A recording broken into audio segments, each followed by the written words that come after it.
said it feels we're the only ones fighting for the truth of what happened to John O'Keefe. And me and my family and my attorneys and my team have marshaled every resource to get to the truth. It just feels like no one else wants it. And Karen, just to be clear, you didn't do it. We know who did it, Steve. We know. And we know who spearheaded this cover-up. You all know. Yes, we do. And no, she didn't do it. No, she didn't do it. This is an innocent woman. She didn't do it. I tried to save his life. I tried to save his life at 6 in the morning. I was covered in his blood. I was the only one trying to save his life. Why'd you admit to it? She didn't admit to it. She didn't admit to anything close to that. Nothing close to that. And you should know that. That was like 3 or 4 times she said it. No, No, she didn't. that's not true. She asked a question. It makes absolutely no sense. That is the Commonwealth grasping at straws. If it walks like a duck and talks like a duck, it's a duck. We have the 8 letters. We've seen them. We've read them. We are using them. The genie cannot be put back in the bottle. Yeah, LTL true crime, we going deep in the dark. Yeah, peeling back the layers, expose the hidden mark.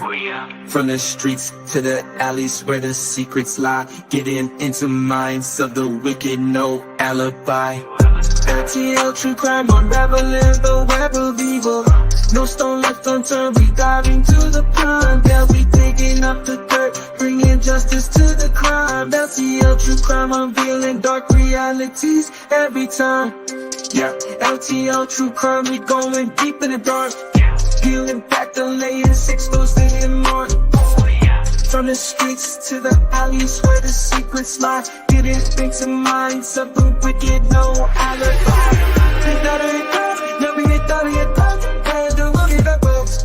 LTL true crime, go. We gon' get live in the shine, but then I'm not talking about it, it's so. I could go place in your boat. No punctuation lie. Good punctuation low. We bout it down. Yo, we without it, die. I don't know what he's about.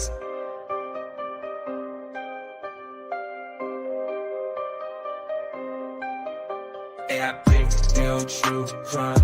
I'm done with dark realities every time. This is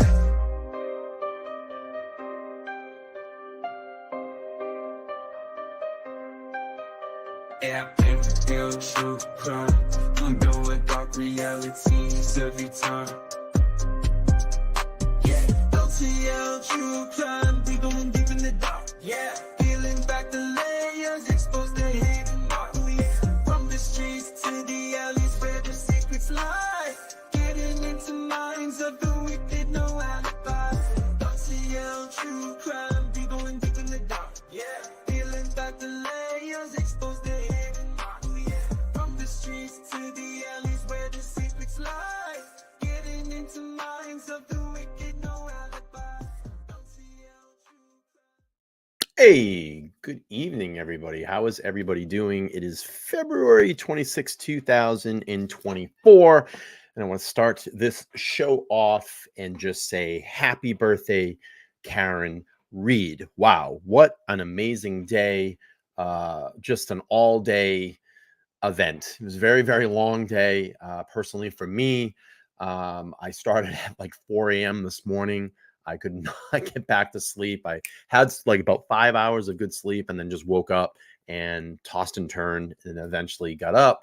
Went out to, was supposed to be Aiden's hearing this morning. And then at the last minute that got canceled, but it was cool. We got to hang out. I got to hang out with a lot of the Free Karen Reed supporters. It was so nice to meet a lot of you that I have not met already. So that was really great. And then we got to hear Aiden speak for about 20 minutes this morning from the courtroom steps. Everybody kind of went off for a little while and then reconvened around 12:30 or so to stand out for Karen's hearing at 2 p.m. A lot of us were there until about 4 afterwards, kind of hanging out, and here we are. So the purpose of this show is just going to be a lot of recap. If you didn't get to see all of today's events, we'll recap a lot of that. I know Aiden was on Howie Carr earlier, so I'm going to play that. I'm going to play my boots on the ground footage. We'll kind of slide through that. Probably not going to play the whole thing.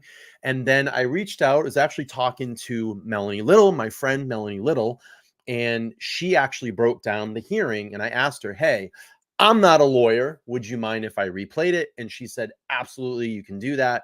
So we'll probably take her version of today's events, which she, broke down as far as a lawyer's view as to what happened in that courtroom today, and go through that. So again, a lot of review. I understand a lot of people have already seen this, but this is what I do on the days that we come back after hearings. We just review, recap the day. And because a lot of the people, yes, I understand a lot of you probably were there today, but for the people that were not, and that's, when this video hits and it goes out in the algorithm, they get a full day of the events. So we'll try to muscle through this. I'll be honest with you, I'm not really feeling too great tonight. So I'm going to do my best to get through all of this as far as I can. And, like I said, we'll review. But I wanted to start the stream off with this photo here, because I think this kind of really encompassed the day, not only having Karen there, but to see TB back in action, which was friggin' awesome. He had some great speeches today, and I was lucky enough to catch this photo, and I have a lot of video, and I mean, it really, says a lot about the moment and the movement, and that was just at the very beginning. I mean, both sides of the street filled up, and then the side that we were on, which was like the sunny side, because everybody was cold all day. We were trying to get into the sun. And on the Registry of Deeds, where Aiden's speaking, was really the sunny side all day. And then the Superior Court is so tall, it just blocks out the sun. So it gets very cold down in that area. Great for the spring and summer because you get shade. But to be there in the winter like we were, and it wasn't too bad. It was about 50 degrees out today, so it wasn't too bad. But the best thing is that we got to see everybody and shake some hands and take some photos with some people, some selfies, and just to be there and feel the whole moment of the movement. So really cool shot there. And then after that, Aiden and I took a photo, and I want to bring that up so you all can see that. I posted it on the community page, on my community page, but really good photo here, I thought, of the two of us. Again, I got an opportunity to briefly speak with him. He was very, very busy. I thought he pretty much would be, and kind of taking in everything, being 3 days out after 60 days in jail, you're trying to get kind of everything around you. There's probably a lot of overwhelming things. Your senses are waking back up again. And you could kind of see it in his eyes all day. He was just really shifty all day, and just a lot of people coming at him. So it's, getting reacclimated to that and feeling, that feeling again. You are the guy that's in the spotlight. I'm sure a lot of that just kind of hit him today. But, you could see him. It was a lot for him today. I think he was really, he's probably really tired. He's done a lot, and those speeches that he had out there today were amazing and just thundering away. And he was just so on. And, I'm sure that took a lot out of him too, So, I thought that was great. I appreciated, and I shook his hand. I said, hey, I appreciate all the opportunity that you gave me. And he's like, no, you helped me out. And I'm like, no, it was my pleasure to do it. Finally got a number. So I'm going to call this week, and hopefully we can start lining up the live show. I really still want to do that with him. And I think it'll be great, to raise some money for his defense fund, because he's going to need it. The bills don't stop. And the bills need to be paid.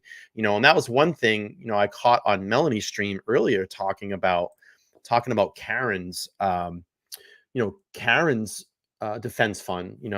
If you're looking at this now, it just seems like Bev is kind of dragging this thing out now. Now we're going to push it into April. I think they said that it was going to start on April 16th. She's still going to pay that bill. That bill is tallying. So, her defense fund, the money that we see in there, it's whittling down, or it has whittled down. So anything that we can do to help her, obviously, is good for her defense. And what I'm going to do here is I'll pop the link in there. If you want to donate to Karen's defense, I went over there today, threw $50 in there when I got home. And, anything will help. And, it's her birthday. That'd be a great way. If you want to send her a little gift, you can do that right through the defense link right there. So please, if you can, help. She'll definitely need it. Okay.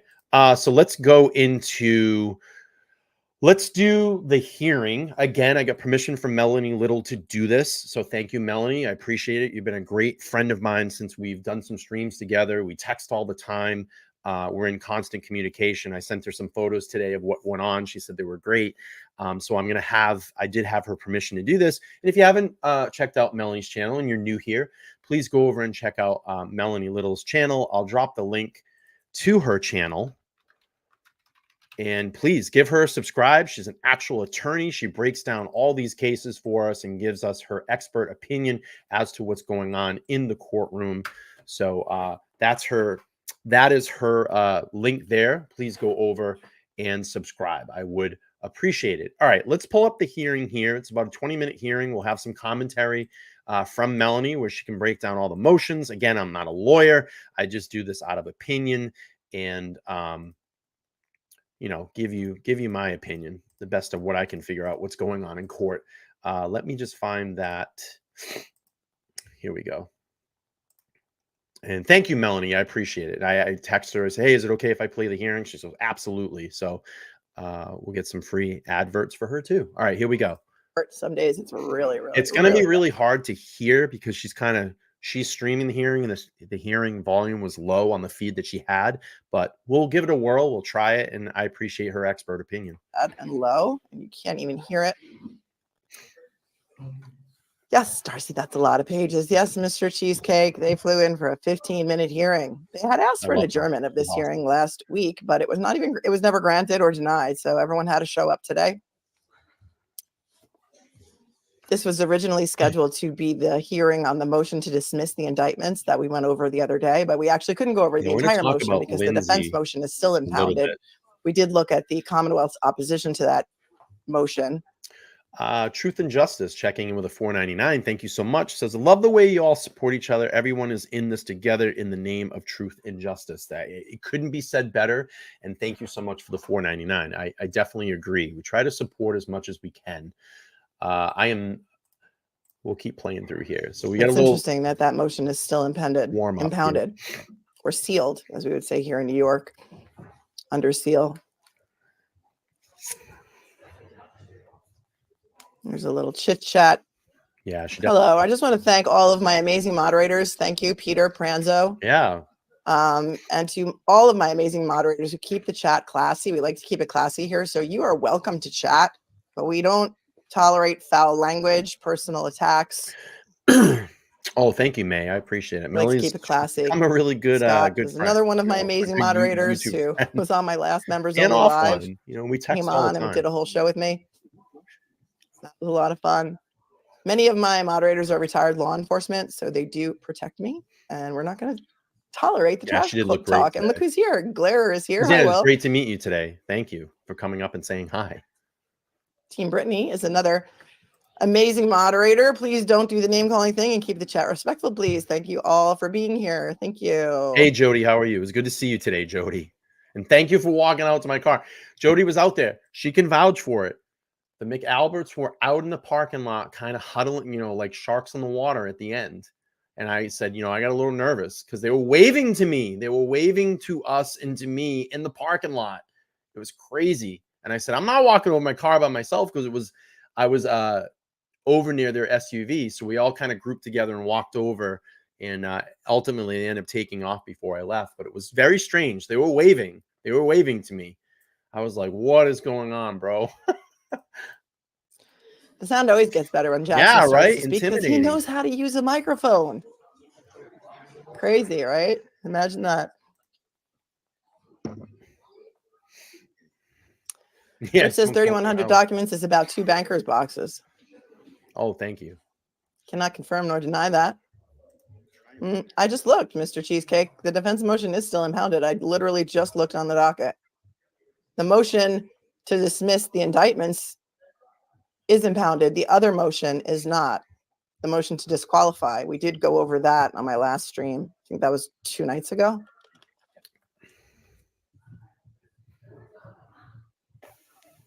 The attorneys are also in possession of the Verizon records. I believe those are the records of Jen McCabe because those were logged in, I think, on Friday. I agree with you, Cami, because Cami says, how did the Commonwealth read 3,000 pages already? I find that hard to believe. So do I. Yeah, see? That's what they're going to say.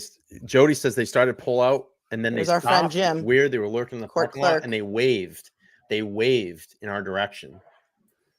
It was like, I'm not fucking walking over there. I didn't know if they were going to start or say something. You know, I'm not afraid, but I'm just saying, like, if something happens, I wanted a witness there. Like, because I wasn't going to engage. I obviously wasn't going to engage, but I was like, all right, I need witnesses. So let's just walk over that way. So we all kind of took a little stroll over there, which was awesome. And butts as a coping skill mechanism. I watched all a lot of day people smoke a lot when they are nervous. Dina. And thank you for anxiety. being the moderator here. Thank you. I appreciate it. Yes, Richie took a slam today, man. I'm going to talk all about that. Yeah, Hammer says, what is your favorite Dave Matthews song? I don't, I have so many, but yes, I love Olivia, Gray Street. nice I think that's today. one of my top picks. Stay or Leave is another one. Crash. I mean, yeah, today was a weird day. I love so many songs. Anybody else wants to put I didn't get it on favorite video. Dave Matthews song in the No. chat? I didn't want to point my camera at them. I didn't want to come off like intimidating or anything like that. Just, it's better just to kind of ignore it, you know? Thank you, Truth Seeker, for saying this is the classiest channel. I try. I like to give people an alternative. You know, some people like to watch coverage with their 95-year-old mothers and they feel that, or their children, they feel like at least this is a safe place where they can do that. Yeah, everybody was awesome. That I'm not dropping. Yes, you got to use the buddy system. Yes, the buddy system in Dedham. Absolutely. Scott McGinnis, I have to switch gears from protester to cupcake. Oh, were you protesting today? Or protesting? Peacefully protesting? Are you outside the courthouse? Yeah, he was out there. Okay, here we go. Melanie says, I'll be quiet.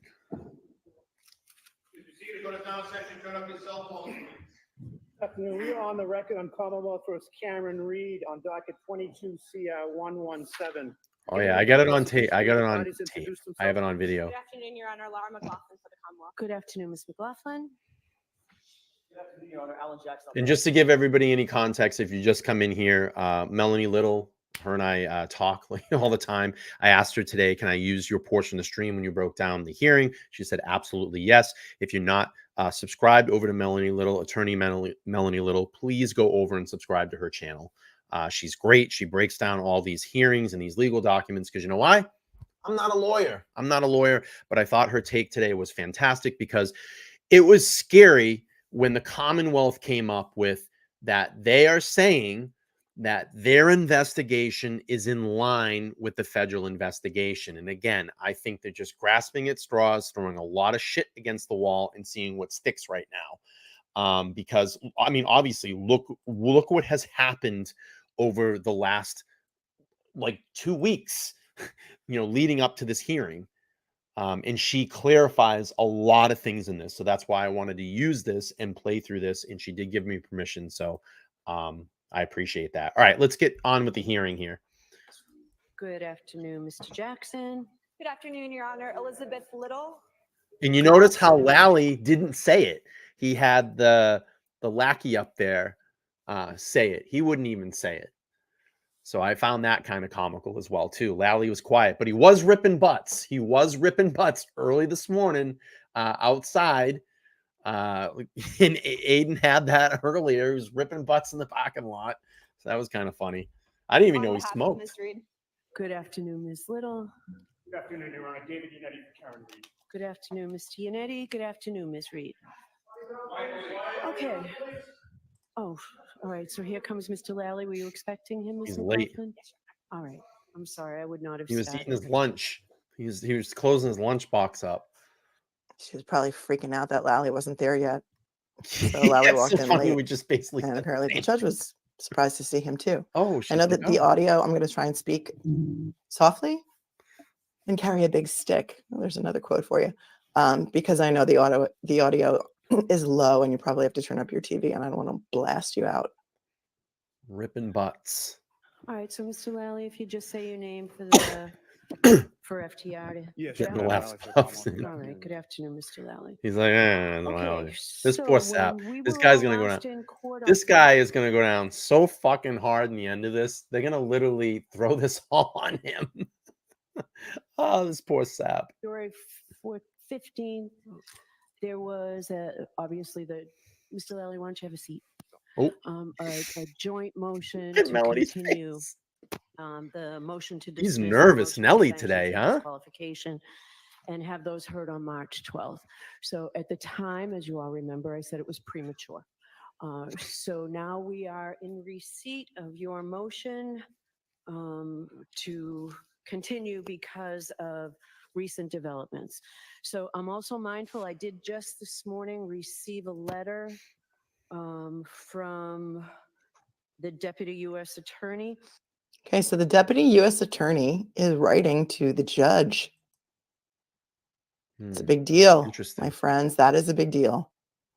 And she made it clear that the parties can make oral references to the contents of the Janetti wasn't there materials and today. proceedings in this courtroom.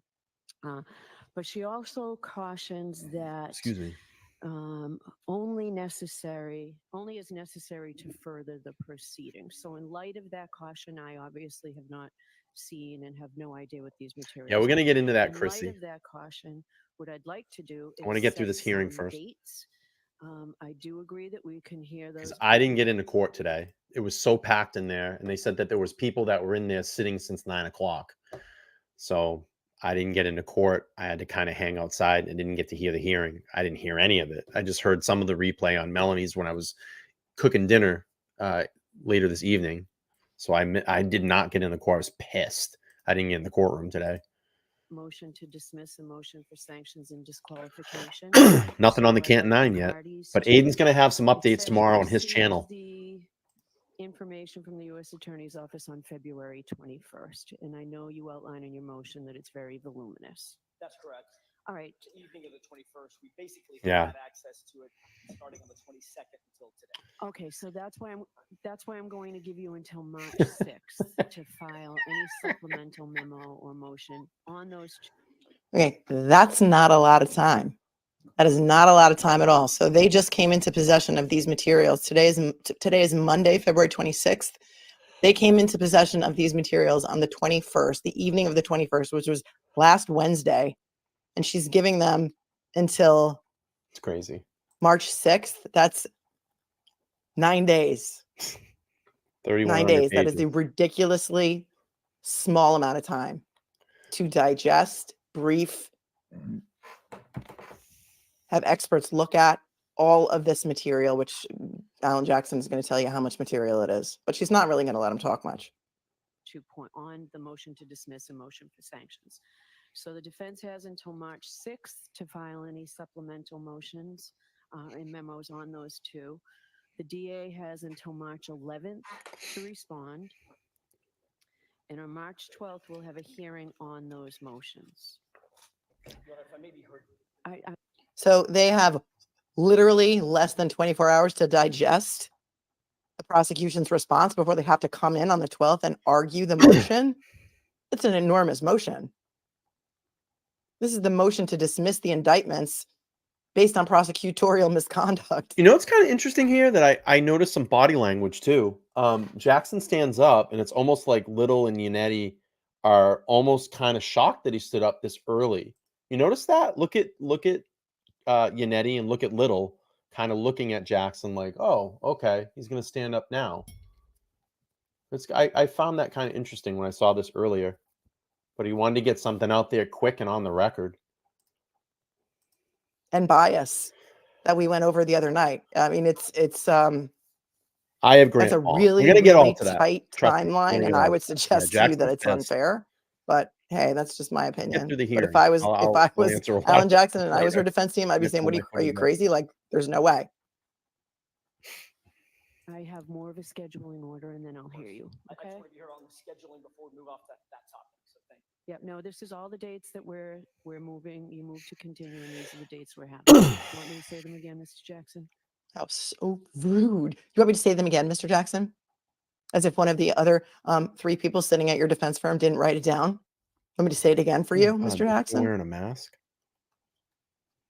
I mean, she is keeping this train rolling down this Oh, yeah. track come hell or high water. Oh yeah, they want this to go to trial. And it's Believe in me. my 30 years of experience as a trial lawyer, this is very highly unusual. Karen Reed has waived her right to a speedy trial. Yep. Most of the evidence that the defense has been trying to obtain, basic Let's just give you a perspective here. I've been following the Idaho 4 case, Brian Koberger. He waived his speedy trial rights, I think, over 8 months ago. And now they're saying that the trial is probably not going to happen until the spring. It's scheduled for the spring, I think, of 2025 now, or maybe in like October of 2024. I heard October 2024 or possibly spring of 2025. Look how fast they are pushing this. The Commonwealth is pushing this. I mean, if this isn't bias, come on. This is incredible. discovery was not Where's turned the fair over until trial? December 1st of 2023. We went over that in the motion. So they've barely had not even 90 days. Paul, so good to see you today, man. It was really, really good to see you. Paul says, Jackson was like, listen, Auntie Bev, I flew all the way here. You're going to hear me. I love Jackson. Actually, I love him. Action Jackson, Action Jackson. But Paul, it was really good to see you today. Good to talk to you for a little bit. To look at the basic items of discovery that the prosecution was dragging their feet on for over almost 3 years. Well, 2 years, because it's 22 to 24, almost 2 years. So on March 22nd, all motions Yep. in limine You're must right, be Mindy. filed. On March 28th at 9 o'clock in the morning, we'll have a hearing on those motions in limine.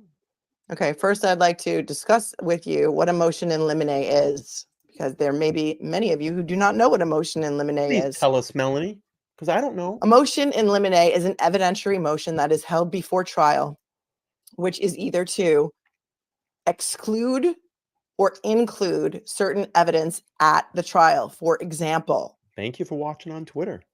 Appreciate you. the defense may want to preclude any reference to the hearsay that was in the prosecution's opposition about anything that happened in Aruba, about anything that happened between Karen and Higgins.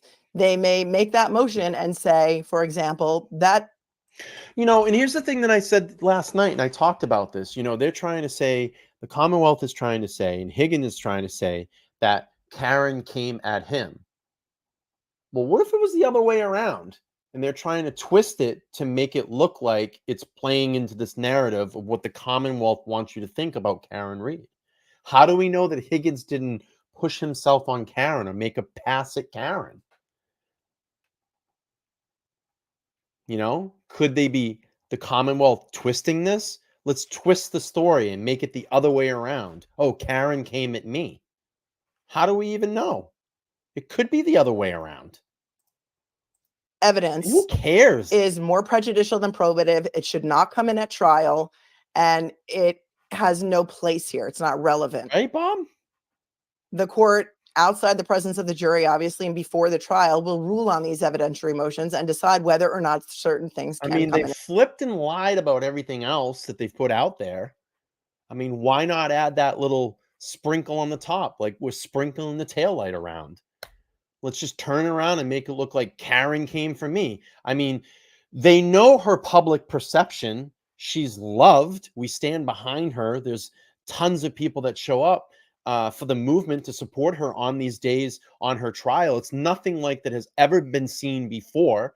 You have an incredible journalist that's out there screaming at the top of his lungs on peeling back all the onion layers of corruption in this case. She's loved.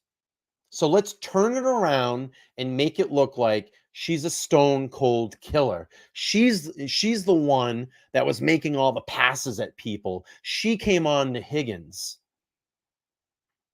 That's how they want to paint Karen Reed in this. That's their narrative. Let's make her look bad. But it still doesn't make any sense to me. If you're arguing, like they're saying, oh, well, she said, I fucking hate you, John. Well, I asked this question last night. If you've been in a relationship in your entire life, you probably have said that to your spouse in a heated argument. It's a way to get a reaction out of someone when you're angry at them. So what if she said that? They probably argued, just like every couple argues and says things in the heat of the moment that they don't mean, but they're trying to get a reaction out of their spouse at that point. It doesn't make Karen Reed a stone cold killer. She argued with him, so she's going to back up over him and kill him? That doesn't make any sense. There's no motive. There's no insurance policy. There's no inheritance.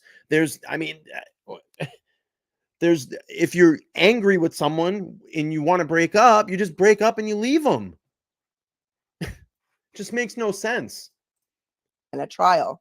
Makes absolutely no sense. It can also be used to include evidence for Makes no the same sense. reasons. Like, we want to make sure this evidence is going to be able to come in.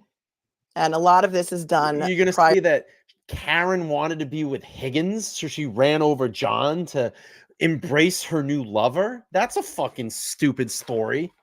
That's dumb. Prior to trial, it's done on papers, and then it's done in this courtroom. Anyway, it's done orally. They need to orally argue the motion in limine.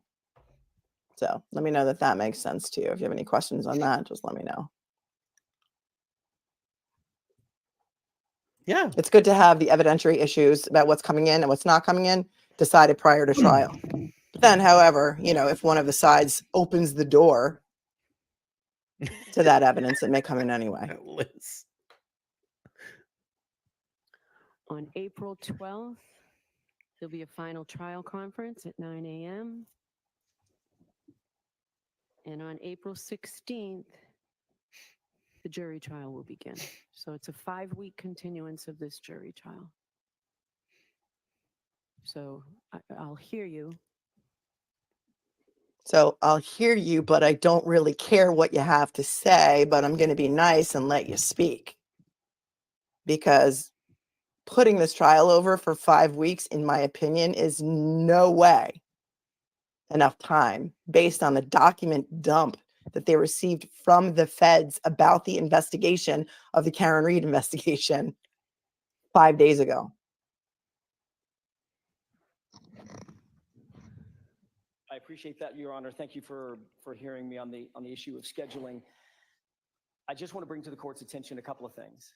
I appreciate the court accommodating us in terms of the motion to dismiss today. I was prepared to argue the motion to continue on that issue, unprepared to argue substantively the motion to dismiss. We're not. I understand that, but for the We're not. Holy smokes. I don't know why she can't just let somebody finish a sentence. She doesn't like I don't know. Am I overreacting? No, you're I not. don't know why she can't let anybody finish a sentence. Right. following reason. We received 3,074 pages, 1.3 gigabytes of data. We've only had a chance to go through a smattering of that data so far, right? Okay. So a couple of transcripts, we've reviewed and looked at or put our eyeballs on the files, but not the substantive data contained within those files. And I would dare say that the Commonwealth is in the exact same position.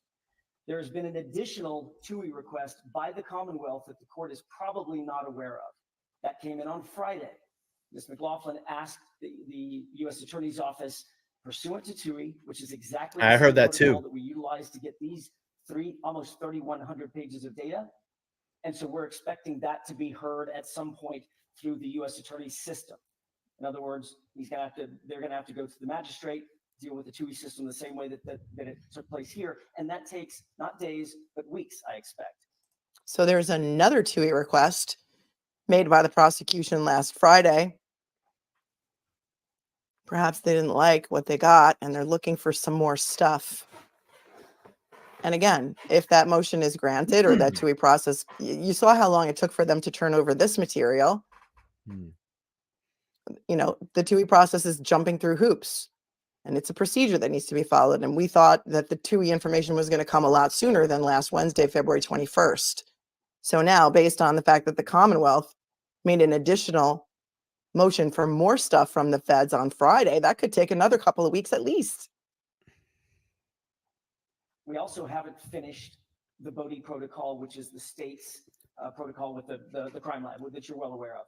I say that to say, through 2 years of litigation with the Commonwealth, just about 2 years of litigation, we've received a little over 3,200 pages of data. In one day, the defense was given 3,100 pages of data, and none of it appears to be duplicative. How's Bam. that fair? Bam. Yeah. In 2 years, the Commonwealth has handed over 3,200 pages of evidence, and in one day, the feds gave us 3,100 pages. What say you? All of it is brand new, and all of it, Your Honor, appears to us to be exculpatory. Exculpatory means it Yep. shows that Karen Karen Reed didn't is do this. not Yep. guilty. Yep. That is what exculpatory But means. see, the for those of- Commonwealth's going to stand up, and this is where they tried to throw what's the expression? The monkey wrench. I forget what the expression is. Monkey wrench in the works. Is that right? Monkey wrench in the works. But that's why the Commonwealth jumped up and said, "Oh, no, no, no, no, no, no, no, no. This is what the Fed's information." The Fed's information is what lines up with the Commonwealth's theory of what happened here. The facts, what the Commonwealth is saying. And you notice Lally doesn't stand up and say it, which is kind of funny. But we'll get to that. I Of want to see Melanie's reaction. not familiar with And she legal was. Thank lingo, you. exculpatory evidence is evidence that tends to prove innocence. And as you know, under the rules of the Constitution, and you know I'm a constitutionalist, every defendant is afforded the presumption of innocence. Except maybe in this case, it seems. I don't know. I'm going to take that back a little bit because we need to hear that again from AJ's mouth. Smooth as butter. In one day, the defense was given 3,100 pages of data, and none of it appears to be duplicative. All of it is brand new, and all of it, Your Honor, appears to us to be exculpatory. You see Karen's reaction on that too? Let's back up. She nods her head yes. Watch Karen's reaction when he says exculpatory. In one day, the defense was given 3,100 pages of data, and none of it appears to be duplicative. All of it is brand new, and all of it, Your Honor, appears to us to be exculpatory. The schedule that the court has suggested, although I'm mindful of moving this along. She throws a smile too. I can't do it in violation of my client's due process rights. I can tell the court there is no possible way that we'll be ready for,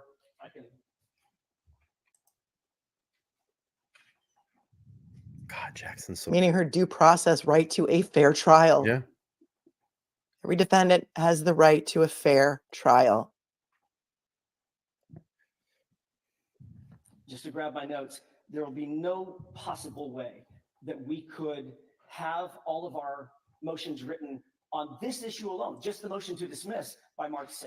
That's So just too big. what I need you to do, Hold on, Kathy Chapin says it's not all new. That's what the defense says, not the prosecution. Have you seen, Kathy, the document dump? Because if you have, then that's amazing.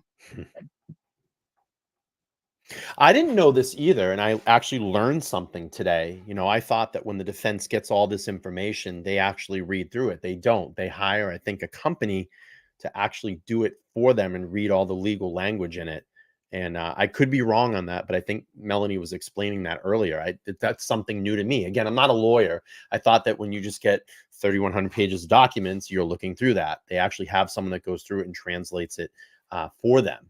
I think she said that there's a particular firm that does it, or there's some firms out there that actually do it. So that was actually kind of amazing to learn that. And again, if you're just popping in here, I actually asked Melanie today if I could replay this to get her take on this. And she said, absolutely. She gave me permission to do that. And if you're not subscribed to Attorney Melanie Little's channel, please go over and subscribe to her channel. She goes through all these hearings and the legal documents, not just only in the Karen Reed case, but many other cases as well, too, and gives us an attorney's breakdown. And she's a constitutionalist. She sticks to the Constitution. I love the Constitution, and I love her take on things. So bravo, bravo.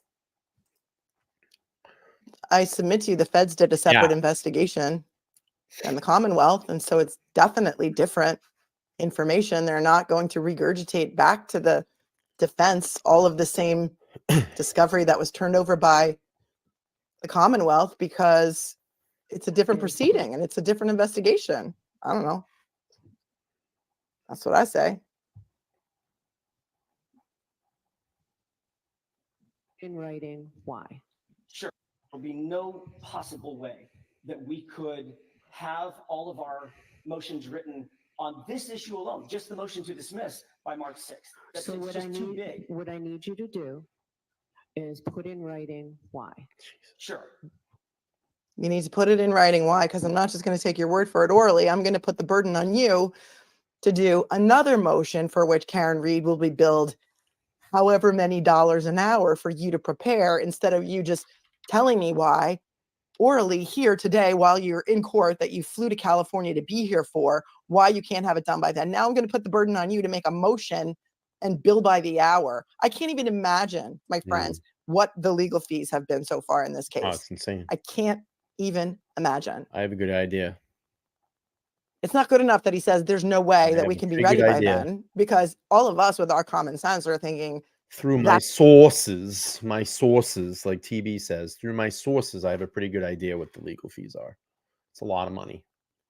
That's insane to have this supplemented in the next 9 days, during which 2 of them are a weekend.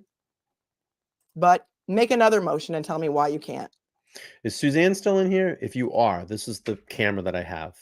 DJI Pocket 3 combo, and I urge you to order it direct from their website. That's how I ordered mine.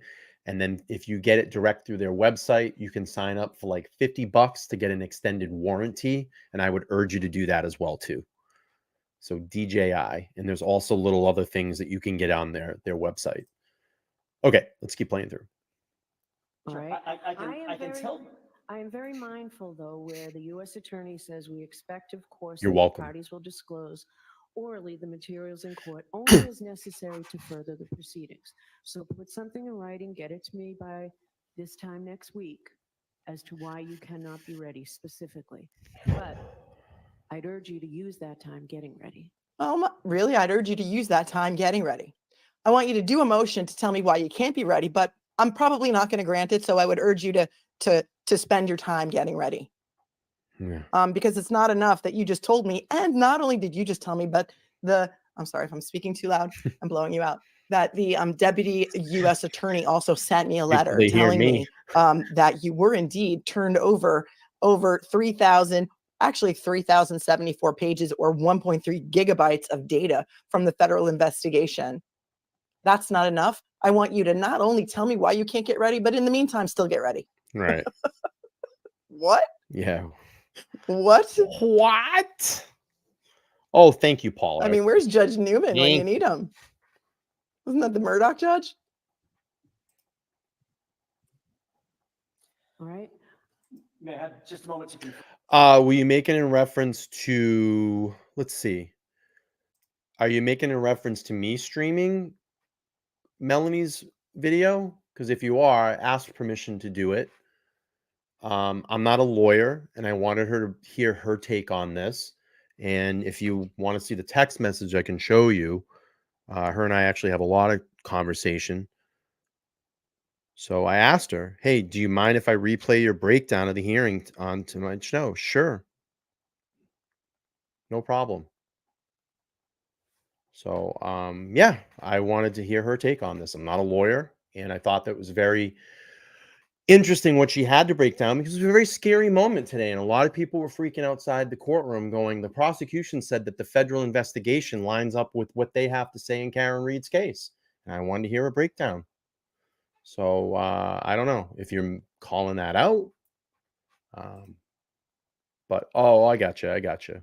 But again, I got permission to do it. So thank you, Melanie. And please go subscribe to Attorney Melanie Little on YouTube. Yes.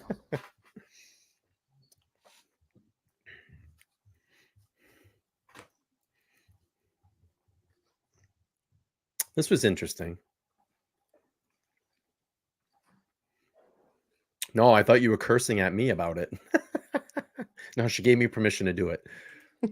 You're doing good. You're doing a good job. Great Dane, Mom. You're doing your best. She says, with a job like with the judge like this, it's taken so much self-control to stay classy.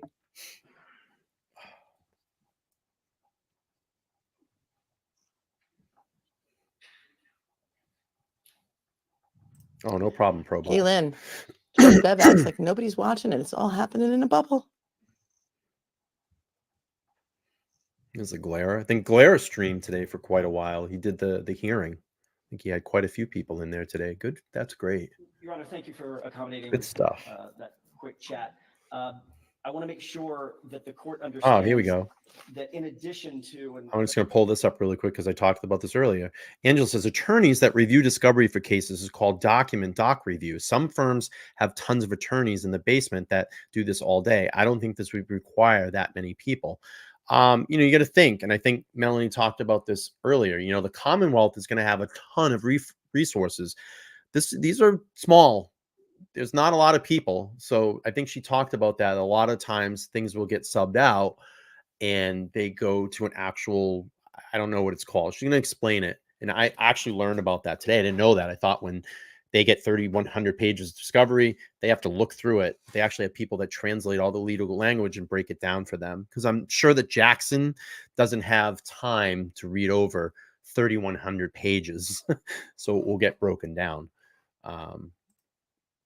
Okay, let's keep playing through. that's what Mr. Yannetti was urging me to bring to the court's attention. I don't want to speak for him, he can speak for himself.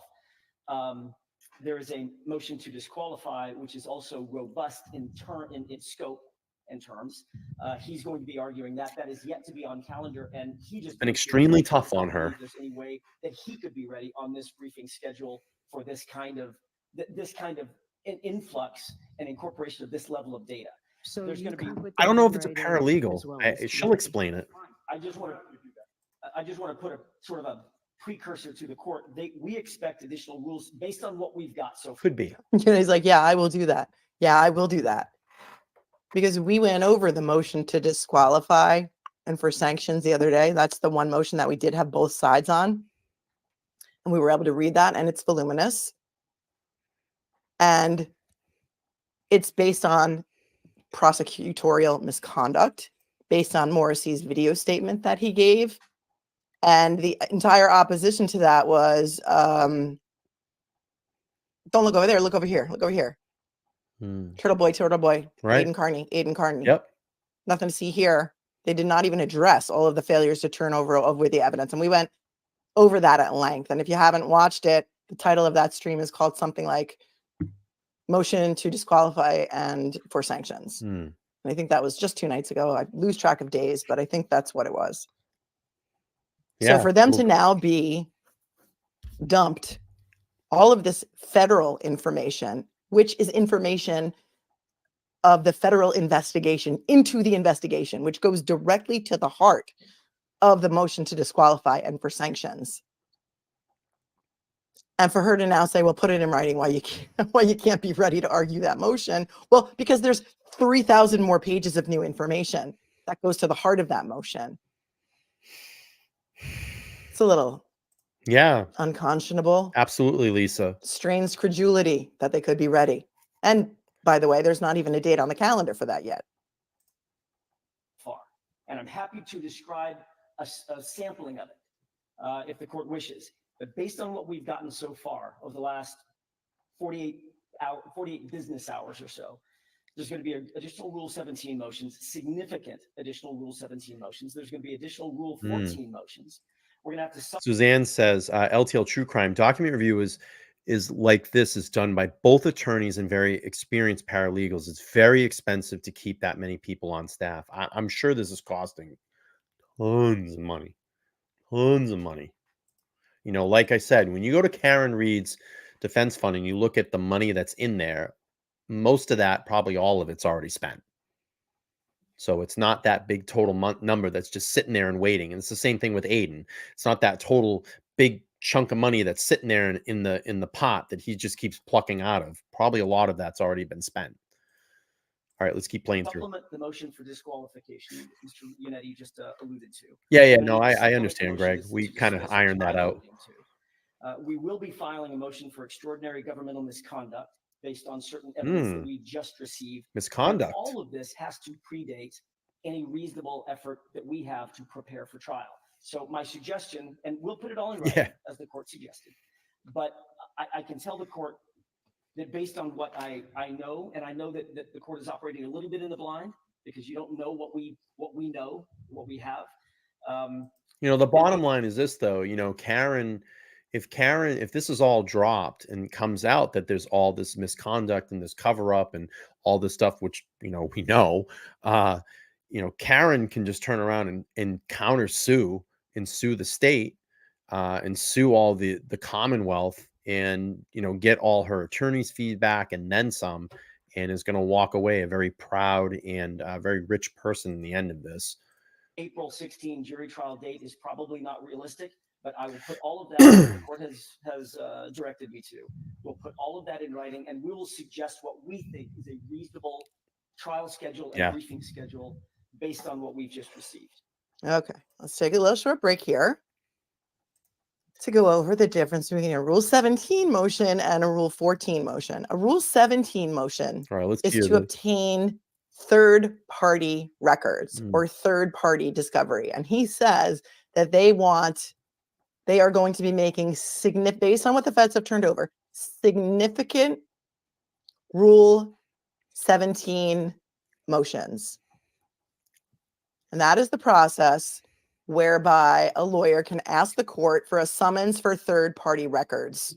Hmm. Third-party records, like they've already asked for them and they've been granted narrowly. Jen McCabe's cell phone records, Jen McCabe's Google searches, Brian Higgins's, or things they may not have asked for yet. Maybe they want Brian Higgins's, Or cell the phone loss of information, John. text message information, Brian Albert's You know, cell phone information, Trooper Suzanne says no amount of money can give Karen back the 2 years of life or the loss of John.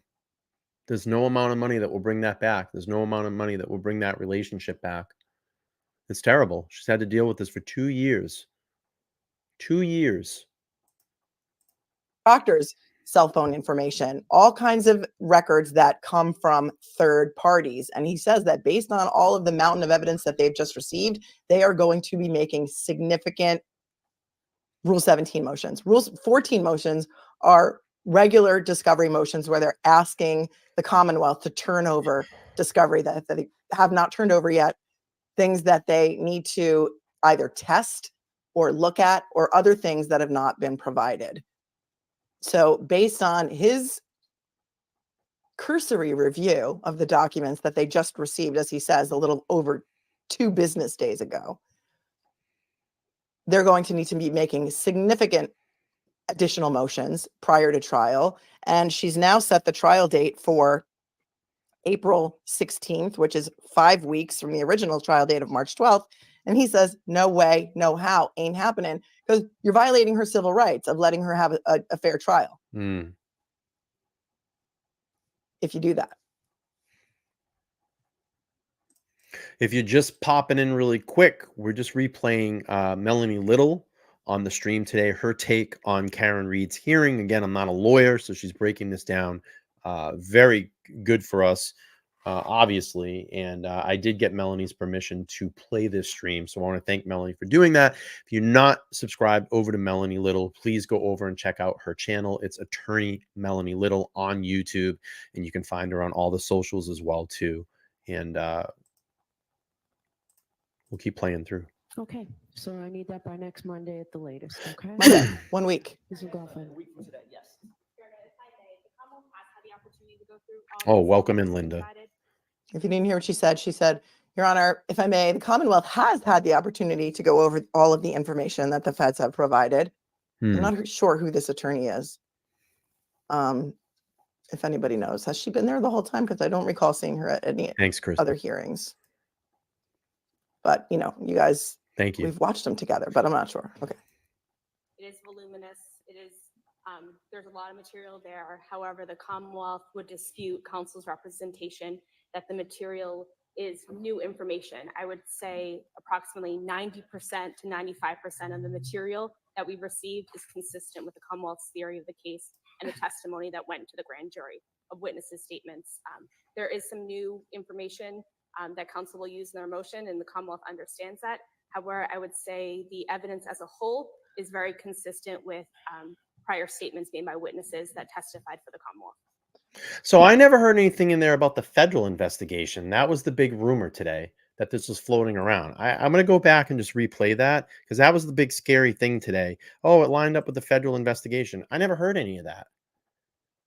Let's go back and hear that really quick, because maybe I lost something there. Okay. Because So that I'll was read the big thing outside the courtroom today. Oh, did you hear that this lined up with the federal investigation? She's just saying that all the testimony that came in and all the things that came in have been consistent with what they have said. And maybe I missed something. that by next Monday at the latest, okay? Monday, Talking 1 about week. 3,100 Great. pages. Yes. The Commonwealth has had the opportunity to go through all the discovery that's been done. Okay, all right. I missed that. I'm sorry. So they're saying that they did have the opportunity to go through discovery. But again, they're just saying that.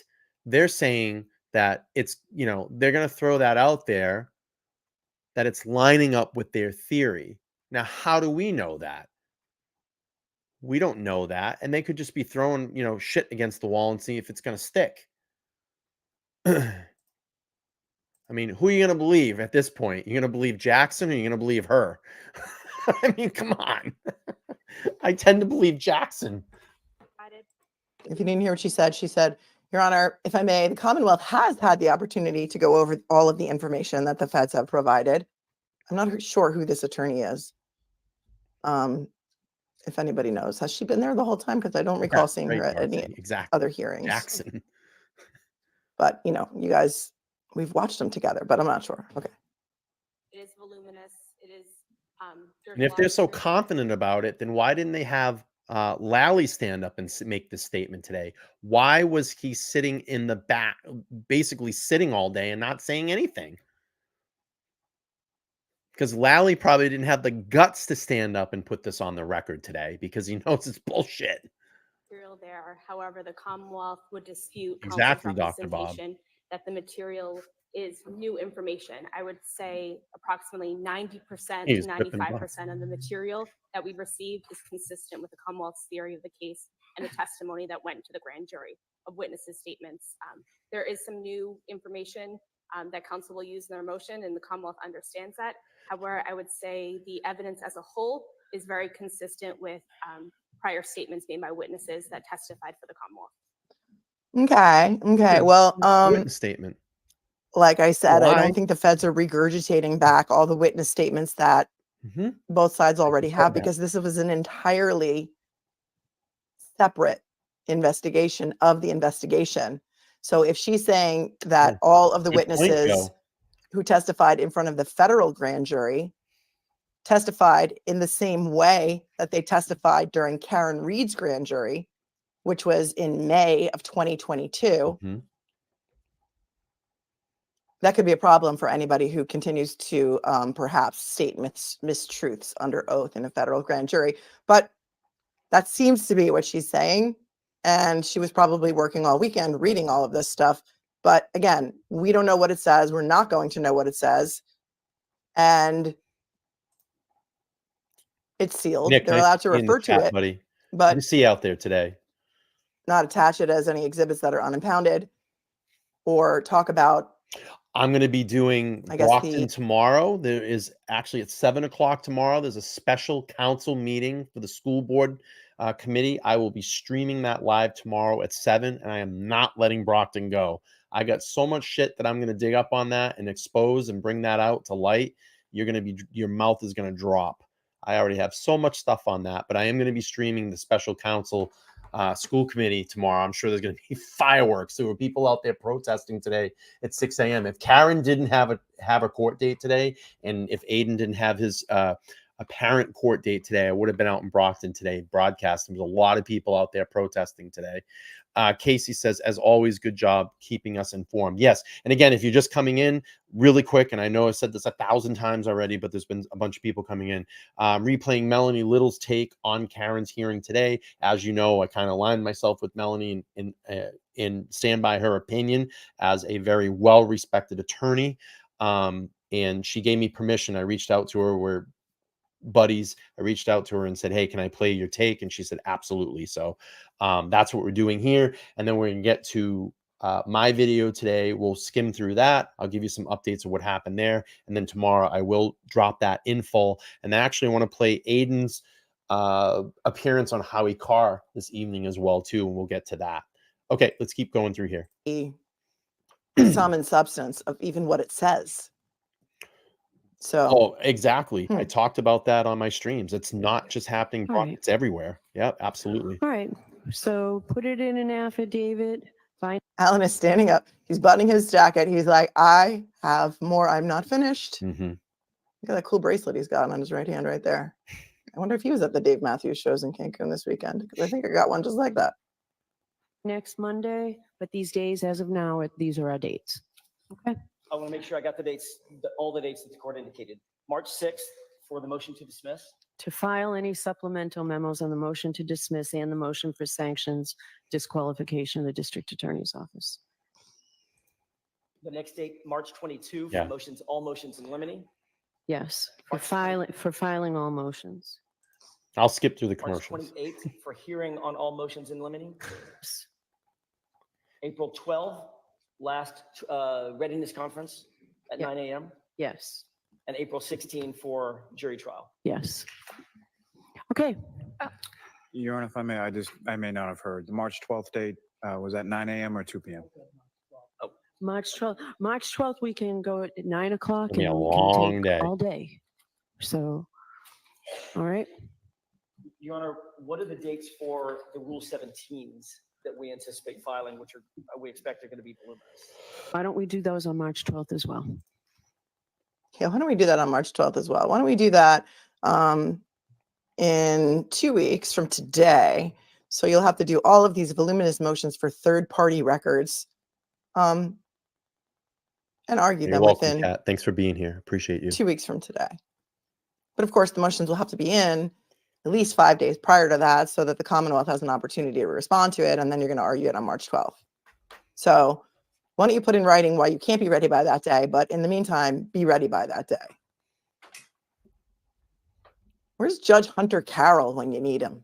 You guys remember Judge Hunter Carroll from the Maya Kowalski case? He was a really fair judge.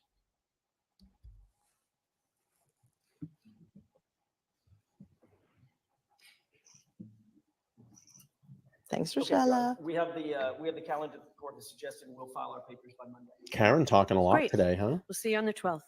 Thank you. That's it. Great. See you on the 12th. Great. All right. Want a short recess? So they didn't, I'm going to let everybody know from what I heard, and the rumor was, and I don't know if anybody confirmed here, but someone told me a lot of people think just when the hearing was over, they came directly out. From what I heard, they went down into another courtroom and had another discussion. I don't know if anybody can confirm that, but that basically was the rumor that was outside the courthouse. So it took them about 20 minutes or so, maybe a little bit longer, to come out after this hearing ended. So it didn't just end and they walked out. From what I heard, they went down into a lower court or something like that and had a discussion. And I don't know if that's true or they were just waiting or something was going on. Paul says somewhat fact. So that was kind of the rumor that was floating around, because we're all like, what's going on? And the rumor was that it was a lower court. And media says, Mazza says, yeah. And they say they also said a recess. So that's, that wasn't just, they didn't just come out of the courtroom. So we'll play it. Yeah. A meeting about the meeting. I'm going to just play a little bit more of this, and then we'll go to my footage and then talk a little bit more what happened, the events of today.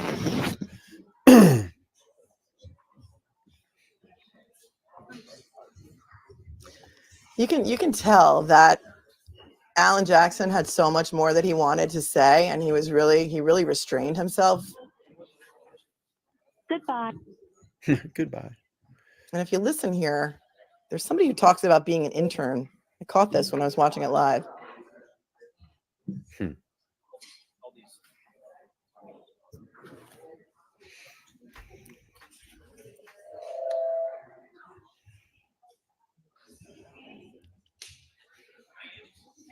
question. So I'm Mondays and Fridays, and so and the jury trial is going to be on Tuesday. When I'm not scheduled for my internship, I still sit like okay. I just want to hear. She says, so I'm scheduled for my internship on Mondays and Fridays, and this trial's on a Tuesday. So can I come anyway or something like that, even though it's not a day that I would normally report for my internship? And I don't know who she's talking to, but it sounds like she's talking to the Yeah, Commonwealth. Richie's good. I caught on a video. Well, my friends, what say you? What Okay, say? so we're gonna just go out of that. Thank you, Melanie Little. I appreciate you allowing me to use that. Again, I reached out to her and she said it's perfectly fine. We're buddies. We're good. We're good on that. So I'm just gonna drop the link to that stream. If you haven't subscribed to Attorney Melanie Little, which I'm sure most of you have here, the live chatters, but for anybody on replay, if you catch this, please go over, subscribe to her channel. She goes through all of the legal documents and the court hearings and gives her professional opinion. So really, really good stuff. Okay, so let's get to my video today. It was a very interesting day outside the courtroom. I'm going to play through a lot, some of this. I'm probably going to skip through it, and then tomorrow I'll release it at some point. And y'all, if you want to come back and view the whole 41 minutes here, you'll be able to do that. So we'll do our best to kind of skip through this. Caught some really interesting moments today. I will say this. Look, you know, Aiden showed up today. He was so on point, and you know, for me, it was awesome because it was the first time that I actually got to see him go out and speak, and he can control and can command a stage. And when he got out there and spoke, he was so on, and people were so engaged with what he had to say. And he's got, you know, some comedy to his speeches too, but really knowledgeable and really in it. And it was such an amazing moment to hear and be with everybody in that crowd. It was like we were having this really powerful moment. I think he said in his speech, you know, this is going to go down as one of the most powerful moments in free speech history and American history. And I truly believe that. I mean, hopefully when this is all said and done, Karen Read is completely exonerated of all these frivolous charges. And then it comes back and the people that are responsible for this go to jail for what they did in the cover up of this. Maybe some laws get changed.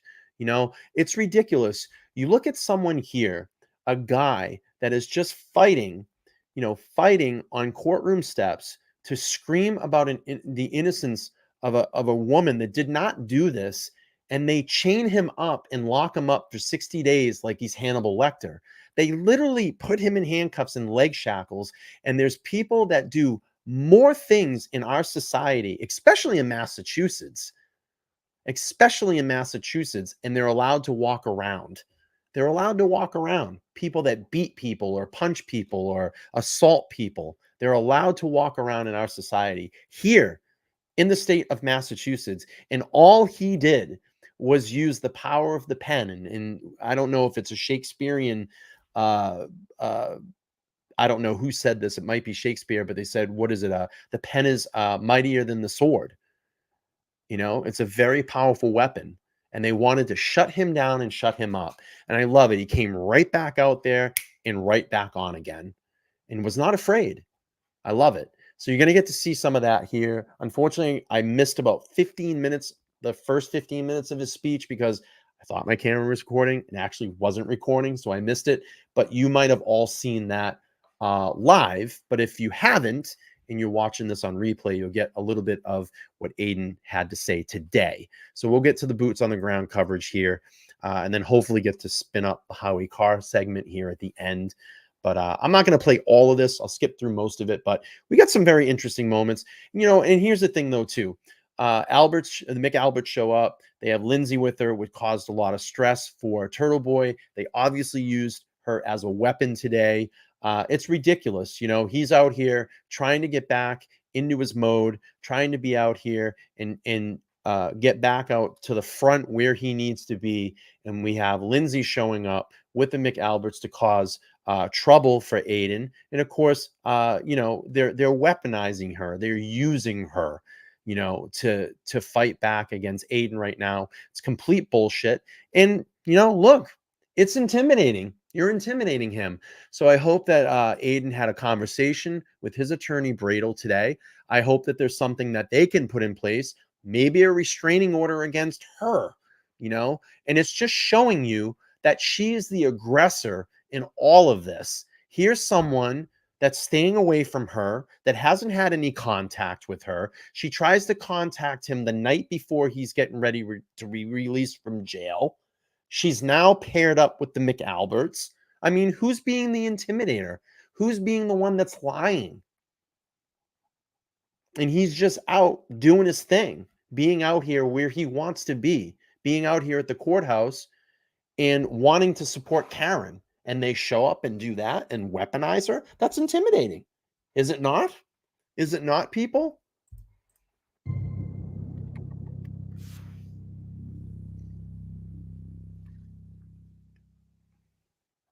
Here to help them. There's nothing they can do about it. They messed with the wrong woman, right? They messed with a well-resourced woman. And oh yeah, I've talked to Karen Reed before. It actually feels good to be able to say He's that. so on today. I don't reveal sources.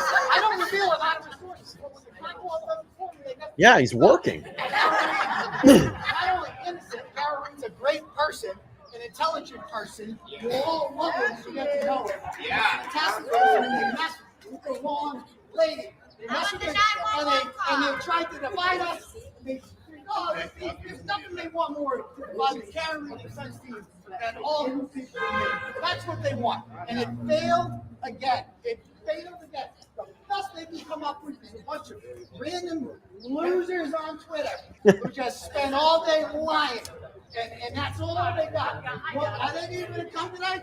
Are they going to come today and I'm out of jail? I don't know. All of a sudden they started showing up to court dates when I'm in jail. It got real crazy there all of a sudden. You know, I welcome them in there. Come on in. Come on in. It's a public courtroom. You got nothing to hide. We're all down here for justice for John. And he has every right to be there. He has his American right to be there and do what he's doing today. And they took Lindsay, they weaponized her and brought her there to intimidate him, to make him leave the courtroom while he's trying to report on a story and gather things for his website and for his work and his YouTube and all his social media platforms. And they are stopping him from working. And I hope that Aiden called Bradel today and has something that they're going to put in motion here.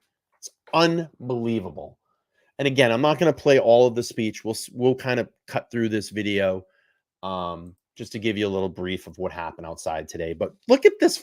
I mean, this is incredible. This is such a beautiful sight. Look at this. What a photo, right? And I might cut this out and blow it up and put it in a frame or something like that. I don't know. We'll do something here. But that's incredible. Such a great photo. American flags, the courthouse in the background, everybody here engaged. Such a great thing. And this is just a small portion of the crowd. It got bigger as the day went on. We filled both sides. Yeah, who watched your 4 kids? We made that point.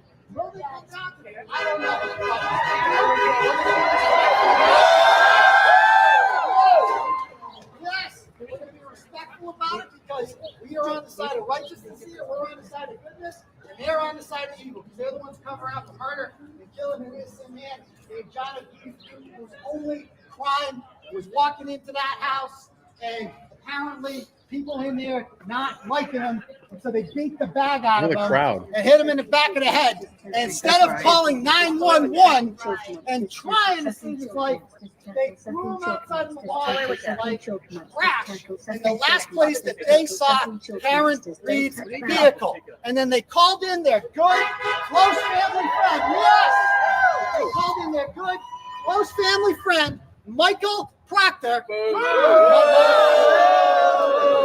I've never seen before in my life. At least Tully comes to my court dates. How come Michael Proctor never comes to court dates? I watch a lot of Dateline. You know what the main character is in most Dateline episodes? The lead investigator. This is going to be the only episode of Dateline in which the police and the prosecutor have no comment.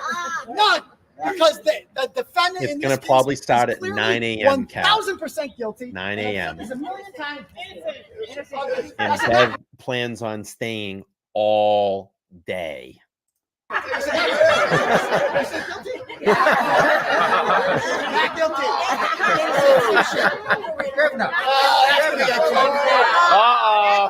That's a troll clip. That's all they're gonna get. Well, I mean, he obviously lost his train of thought there. He goes, and he says, and basically it says Karen Reed is guilty, and everyone's like, what did you just say? Look, he's caught up in the moment. He hasn't probably rehearsed in a while, and got these speeches down. But I mean, what an incredible speaker to be out there and command a crowd. Obviously, he didn't mean what he said.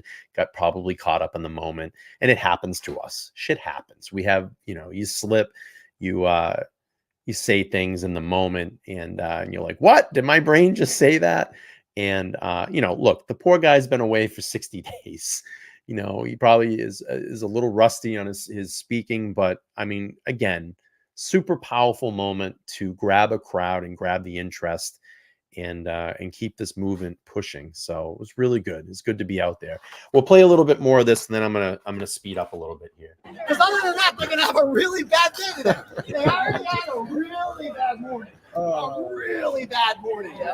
They had a bad day 3 days ago when I walked down those steps across the street after they were told, oh, he's going to get thrown back in there. We're adding more charges to the pile. What are we doing now? Oh, what's that wiretapping to it? Let's throw that on there, and then we'll throw on another witness intimidation. We got enough of those. But you already charged it in there. I don't know, we'll move it across here. We'll make it sound bigger now because it's Superior Court. It sounds more serious.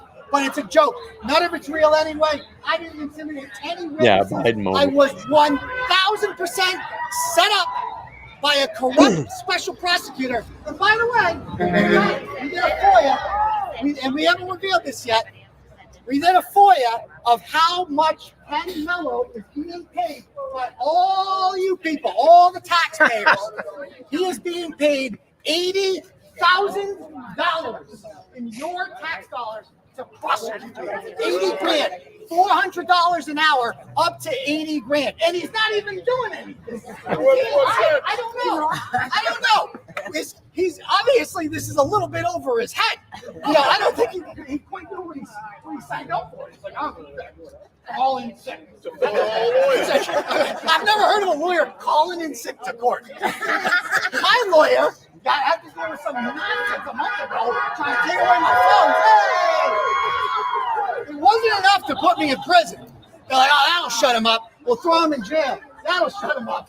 Little do they know, Maura Healey signed a bill 3 weeks prior, giving unlimited phone calls to prisoners. Great time to be incarcerated.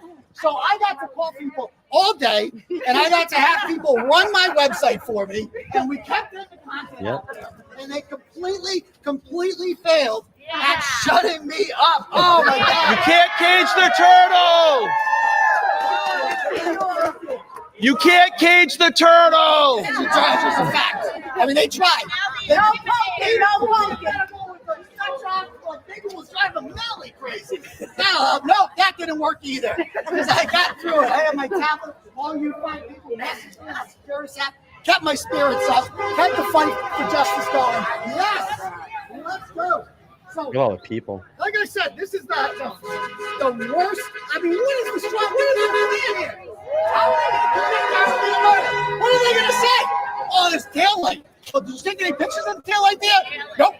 They're there. I can listen the first 5 times you came. Oh. Everywhere I go, I find taillight. It's the fairy dust tail light. It's the fairy dust tail light. Didn't you look last time? Didn't you find it on your fourth trip? Oh, yeah, without looking. Hey, you never know. You might be stepping on some right now. Right? I go home, take care of my crazy wife. And you guys know that, and I haven't published this yet either. Sergeant Bukaki went to some woman's house the other day to investigate a message that she sent Liz Proctor in May. And all they wanted to know, their only question for her was, Did Turtle Boy put you up to this? They're going after jilted girlfriends, random people. Natalie, the German. Oh boy!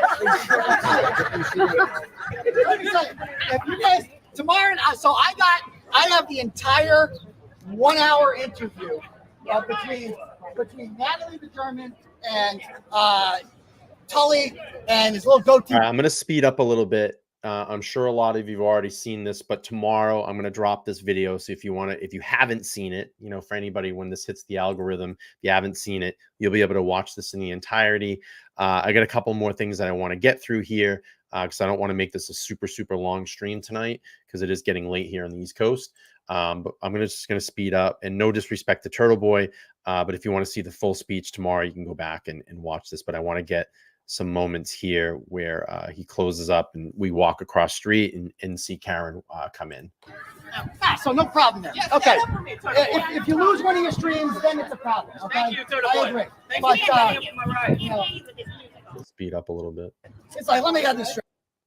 There's a guy that showed up and he had music playing in the background, and I don't know. We couldn't figure out if he was trolling. He was saying that it was people in his chat that were doing it. I have no idea. It was like, dude, just shut the speaker off because he was playing music, and then the music plays. What will happen is the streams will get shut down and demonetized, so you won't be able to stream. So I had no idea what was going on, but I don't know. So we're going to speed up here a little bit. We'll watch TB walk across the street. It was a very long speech, by the way, and he spoke again a little later on too.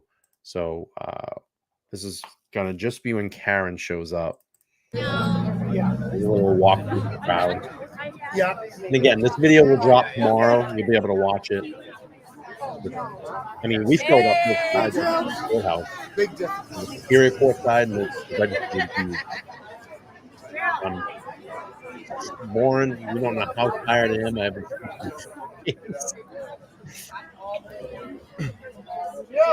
Yeah, I got a new girlfriend.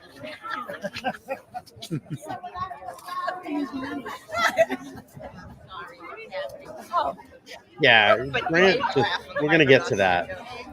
I got some things to say about him, and I normally don't talk about him or bring any attention to him because that's clearly what he wants. But I have some things that I want to bring up about Grant and his behavior, and someone that is a said journalist. I mean, this guy has he has a press pass, and the way that he acts to the public is no way that I've ever seen a journalist act to the public. Here, we'll keep it.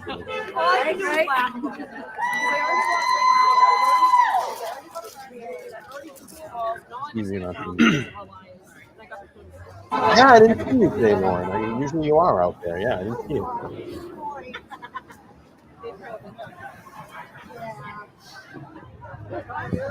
He was doing a lot of weird things today. Yeah, and I think that, and we're going to show the video of what happened. And I think that conduct, I don't know if anybody has any ties to the people in Massachusetts that give out press passes, but I would just literally clip that conduct and send it to them because I've never seen what he did today to a crowd of people. And this said journalist with a press pass, it's pretty embarrassing to a journalist. I mean, I don't even have my press pass. I want my press pass so I can go in and just sit in court. But what he's doing, in my opinion, is he is abusing power.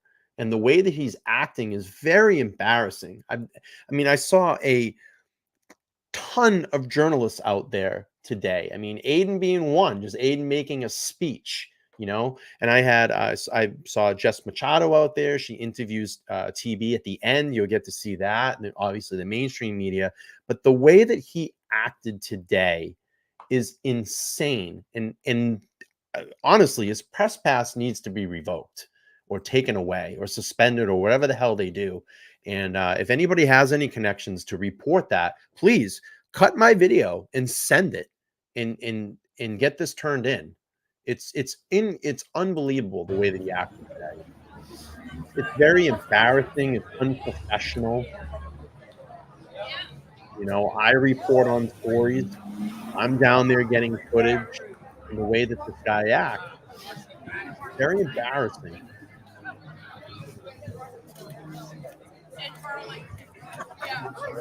Sean. Hey, fine. Why? Thanks for everything. Oh, I'm Sean absolutely. Coleman from Canton. Oh, I'm from hey, Canton. how are you? Nice to meet guy. you. Nice to meet you. Very nice guy. I'm watching all your shows. Oh, thank you. I appreciate it. Thanks for filling in the void. Absolutely. Yeah, exactly. Here you go. John makes a good point. They try to claim that Aiden isn't a journalist, but somehow Grant is legit. Yeah. Trashy. Ratchet. Yeah, let me speed up a little bit here. Oh, actually, we're gonna have the McAlberts come in here, and for some reason they're pairing up with Grant now.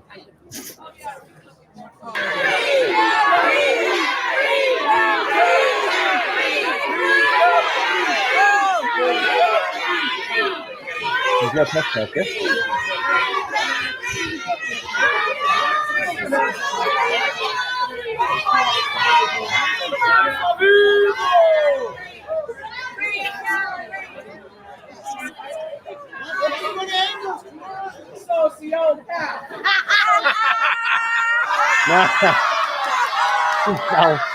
Go back.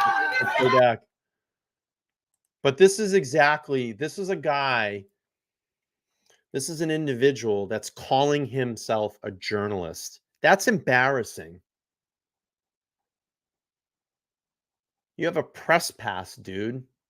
You're able to go to and from the courtroom as you please. And here I am just trying to get video, and I'm not even allowed to have the access that you have because I don't have a press pass, but I'm working on it.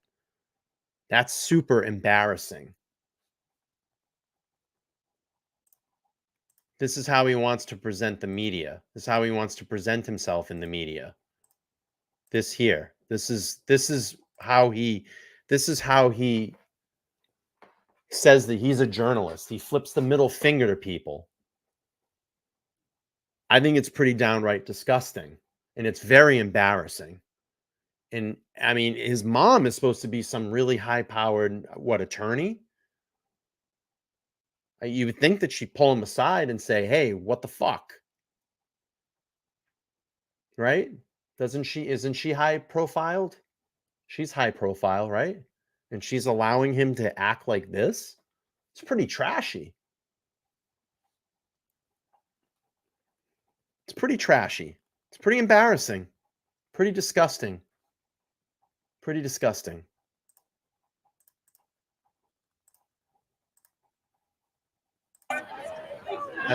He's a journalist. That's a journal on the courtroom steps in front of authority, making his way into the courtroom with his sunglasses. Mr. fucking Hollywood. That's why I like to call him. Mr. fucking Hollywood now. Mr. fucking Hollywood with his DoorDash fucking sunglasses.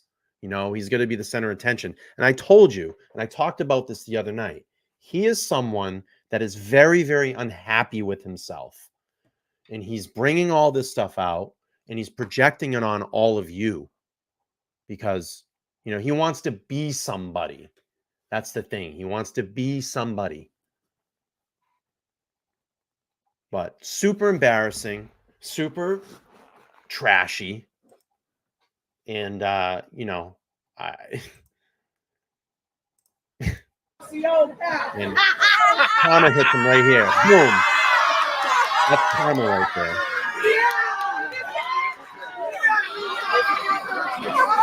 That's karma right there.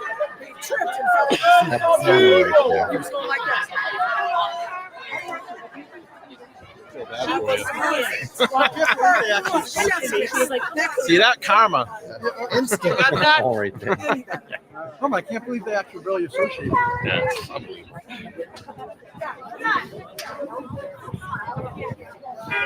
It's trashy. It's ratchet. And I put out a tweet today. You can check it out. I put out a tweet. I clipped that and I said the face of professional journalism, #fail. So if you want to go out, please push that out. Actually, it got 2,400 views on it, which is awesome.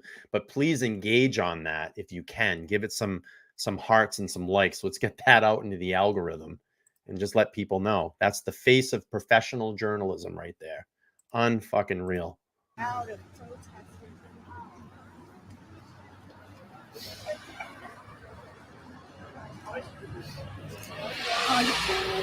Look at her smile.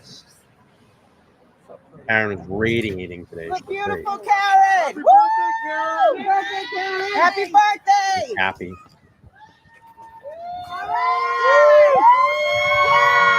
Happy birthday, Karen. Karen, we love you. Happy birthday, Mama. We ain't got no quit. Yeah, go get him. I love this shot too. I got right behind everybody, which is cool. Right behind Mr. Reed, which is nice.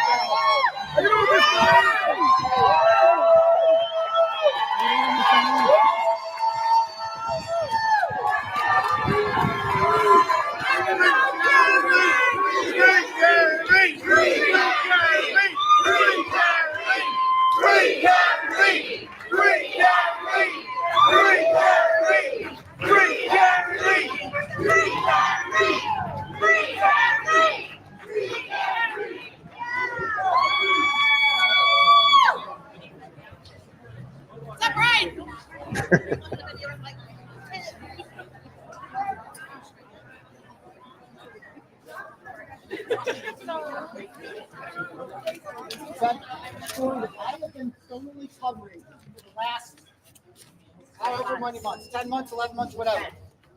And she showed up. Okay, so now Aiden's going to talk about Lindsay here and what happened today. So this is important. First time she took an interest in this, the second I got out of jail.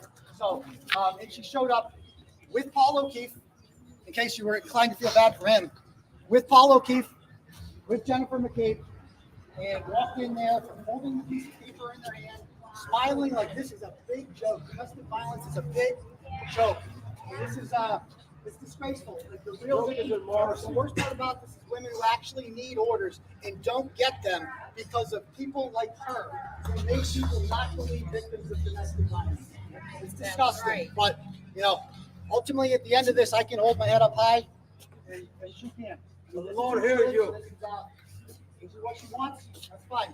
But at the end of the day, justice is Yeah, I'm going to play that. And, Yep, this at is the why you very, have very lawyers end. for Yep. it. So we'll see what happens with this. But I after court today, after the win this morning, I went and I did something, which I'll talk about in 2 weeks or so. But just understand When I left at 4, there was still a bunch of them hanging out in the parking lot, and they were all watching us. And unfortunately, my car was parked over where their big black SUV was, and I almost we saw them kind of huddling around. I didn't want to walk over to my car by myself, so I was with Jody, Chrissy. We're all walking out in the parking lot. I said, "Look, I don't want to walk over my car. One, because I want witnesses. Because if they say or do anything," and they were waving to me. They were waving. And then eventually when we started to walk over to my car, they got in their black SUV and they took off. But they were lingering around in the parking lot for a while. But I didn't want to walk over by myself. I said, hey, let's just take a walk, because if something happens or they say something, I wanted witnesses there. So. On our side, justice will come. And Jody was there. I don't know if Jody's still here. She commit walked crimes, out. Christy was there. When you commit actual crimes, you get charged with them too. Super sketch. We will see you guys. I'm going to end the live stream now, but I just wanted that documented, guys. Again, I had to leave the I don't blame you, the Lauren. DRE courtroom for the case that I'm covering because Lindsay Katana, who lied about being assaulted by me and had my bail revoked for 60 days, decided to show up for a hearing for the first time with Jennifer McCabe and Paul O'Keefe, and she told them that she was part of the O'Keefe family in order to get a supported her. So, and Chicken Pond Charlie at the end said, laughed at me and said, that's a bitch, huh? So, just in case, because this is a joke to them. Murder is a joke to them. Covering up murders is a joke to them. Domestic violence is a joke to them. But they're not going to be laughing in due time. And at the end of this, guys, I can hold my head up high and I can go home today And I can say that you know, I didn't do anything, and I'm proud of the work that I do every day. And you know, she's paying a babysitter right now with your tax dollars to watch her 4 neglected children. Oh, as they, Brenda, that's 100% correct. Somebody else watches them.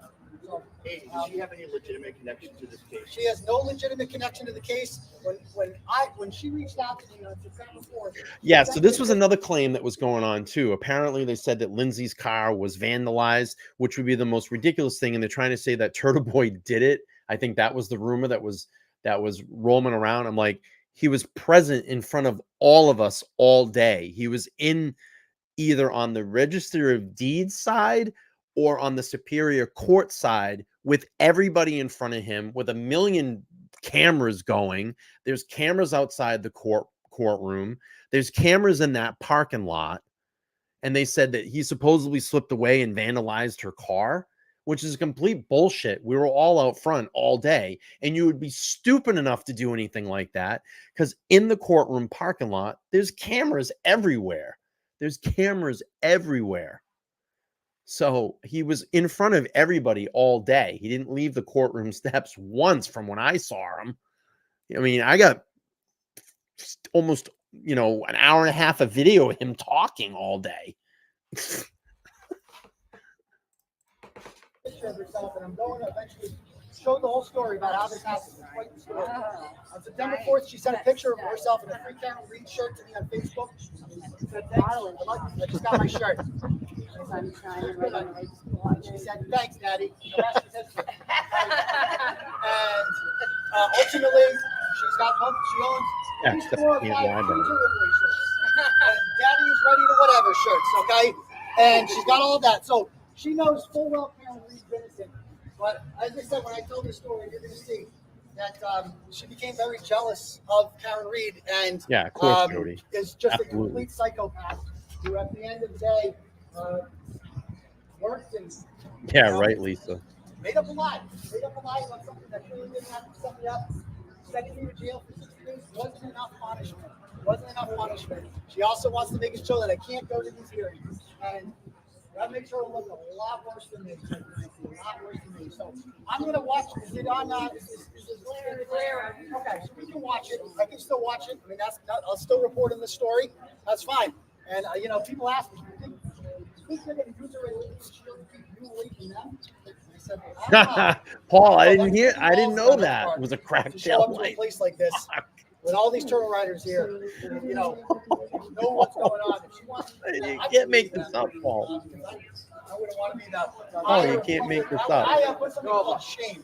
I have something called shame. What's that? The hearing's over? Yes. Okay. All right, guys. So, then it didn't shatter. All right, so Paul, I didn't see that. Can someone send me the photo? I want to see it. And ultimately, send me the photo if anybody has it. The Zoom's over. I want to see it. Okay. The whole thing's over. Send me the photo. Anyway, guys, Yeah, email me if anybody has it. I want to see the post. There was no assault and battery, and we're going to use this hopefully as a pretext to get this order gone because it's quite obvious that they are weaponizing this against you. I want to just pull this up. Please explain. Let's see. Where is this? I think he's referring to Turtleboy. John, explain to us how he seems like a liar if you're talking about Turtleboy. Let us know in the chat. I know that about the 692 people that are watching this, because there's 695 right now, but 696. Out of the 695 in here, please explain to us how he seems like a liar if you're talking about Turtleboy. I think the chat is very curious to understand that. All right, let's keep going here. They're coming out. Way to go.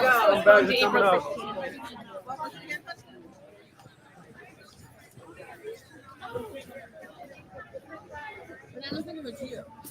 No, it wasn't. It was somebody else who was just like, Why? Good. Grant, but I just said if it's TV, let us know. We would love to hear. It's the same idea. We got to keep the stairwells clear, please. Just keep the stairwells clear, keep the crosswalk clear so people can enter and exit. Thank you.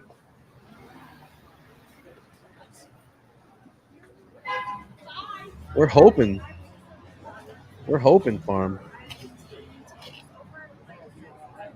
You got it, Mazda? You sent it? Thank you. I'll take a look at it after. Mr. Professional here. And whatever he was doing, he was tweaking today. And of course, my email's not going to come up now. Happy birthday, Karen!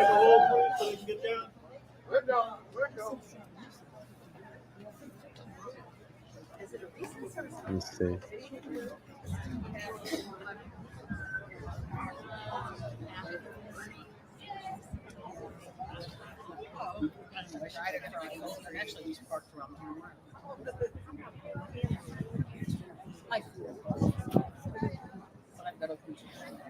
How many people are there now? It's crazy. So many people today. Look at that.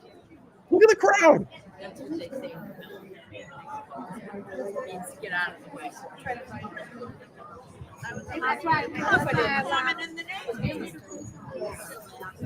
Look at the crowd.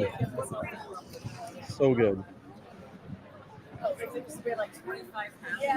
Thanks, Kate. I appreciate it. Thank you.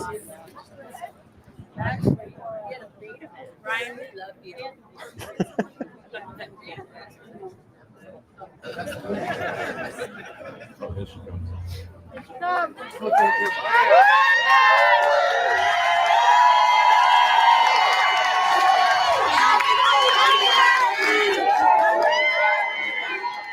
Poor Richie here. Oh my God. Richie takes the biggest throw. I felt so bad for him.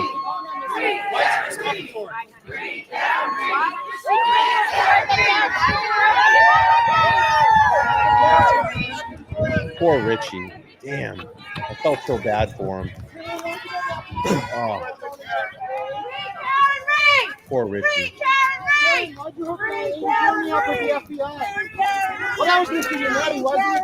See, they took Karen out the short way today. They took her across the crosswalk, and then it was weird because I think they thought that the SUVs were on this side and they weren't, and she had to kind of come back across the street. And when that happened, Richie jumped the guardrail, and I went, I don't think he's gonna make it. You know, in my mind, I said, I don't think he's gonna make it. And all of a sudden, he went over and his foot got caught, and he dumped it. And I said, fuck. And he took a hard. I mean, you could tell it blew the wind out of him probably. But I was like, dude, are you all right? I felt so bad for him. Don't poke me. Yeah, Karen, keep going. Keep going. Poor Richie, right here. Careful, Richie. Oh my Richie, all right? Richie, You all right? okay? Richie, all right? Yeah, Richie took a hot, and you can see him. He's kind of limping a little bit there. I felt bad. I was like, Richie, oh. Richie, Oh my Richie, all God, right? Richie, You all right? okay? Richie, all right? Yeah, he's limping a little bit. Rick, give it up, Rick. Poor Richie. I know. Damn it. I was like, fuck.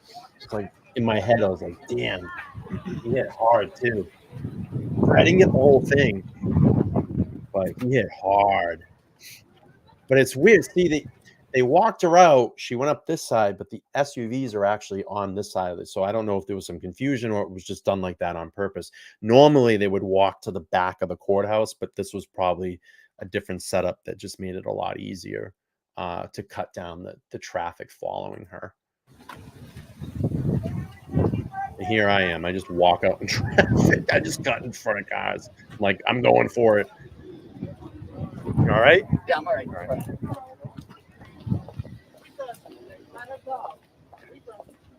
Now everybody's like, Richie, you okay?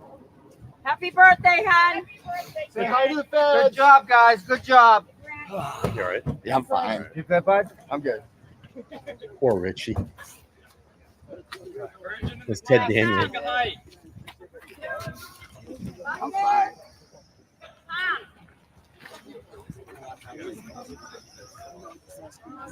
Oh, you're welcome. Yeah, absolutely. You know, this is the thing. You know, this is why I do this because, you know, look, I understand that, you know, Tom streams, but he can't be in all the places at once. So there might be things that he misses and that I see. And it's not only, and I get it, the local crowd comes in for the live, but this is going to post afterwards. So a lot of people that might be coming in the Karen Reed case, they can see this footage. And, you know, I understand a lot of this is repeat for people, but it's, you know, it's my take, it's my angle. And also it gives, like you said, you know, Heidi was saying, for the outer staters, because once this posts, it doesn't just stop with us. It's going to go out into the algorithm so we can get more people in on this movement and know what's going on. All right, we're going to play through a little bit more of this. We're going to see Aiden have a great interview with Jess Machado from the Fall River Reporter. And then he did a little spot with Channel 7 News. And then we'll play the Howie Carr. And then we're going to wrap this up. I understand it's been a late, long show. I'm going to try to cut this hopefully before 11. I try to get sleep, but it never happens. And I get yelled at. You don't sleep enough. But we're gonna try to buzz through this. And thank you all for being here. Thank you for supporting my stream and the channel. For me, it's been a very incredible 3 months. You know, yeah, I've been streaming about Karen Reed since September of last year. That was my first live stream here. But the last 3 months for me has completely changed my life. You know, I've come in contact with so many great people through the Free Karen Reed movement. You know, from all of the boots on the ground people that are out there, you know, posting their photos and their videos, and they're out there in the freezing cold with us, to meeting all the wonderful live streamers that I've come across and built friendships and relationships with them, to go to Aiden's team. I did some streams on Turtleboy's channel. That's fucking rad. You know, that's pretty cool. And to have that trust from him to allow me to do that, and just it's changed a lot, and it's been wild, and it's been fun. You know, I know it's not fun for Karen, of course, but it's fun being out there with all of you and documenting this process.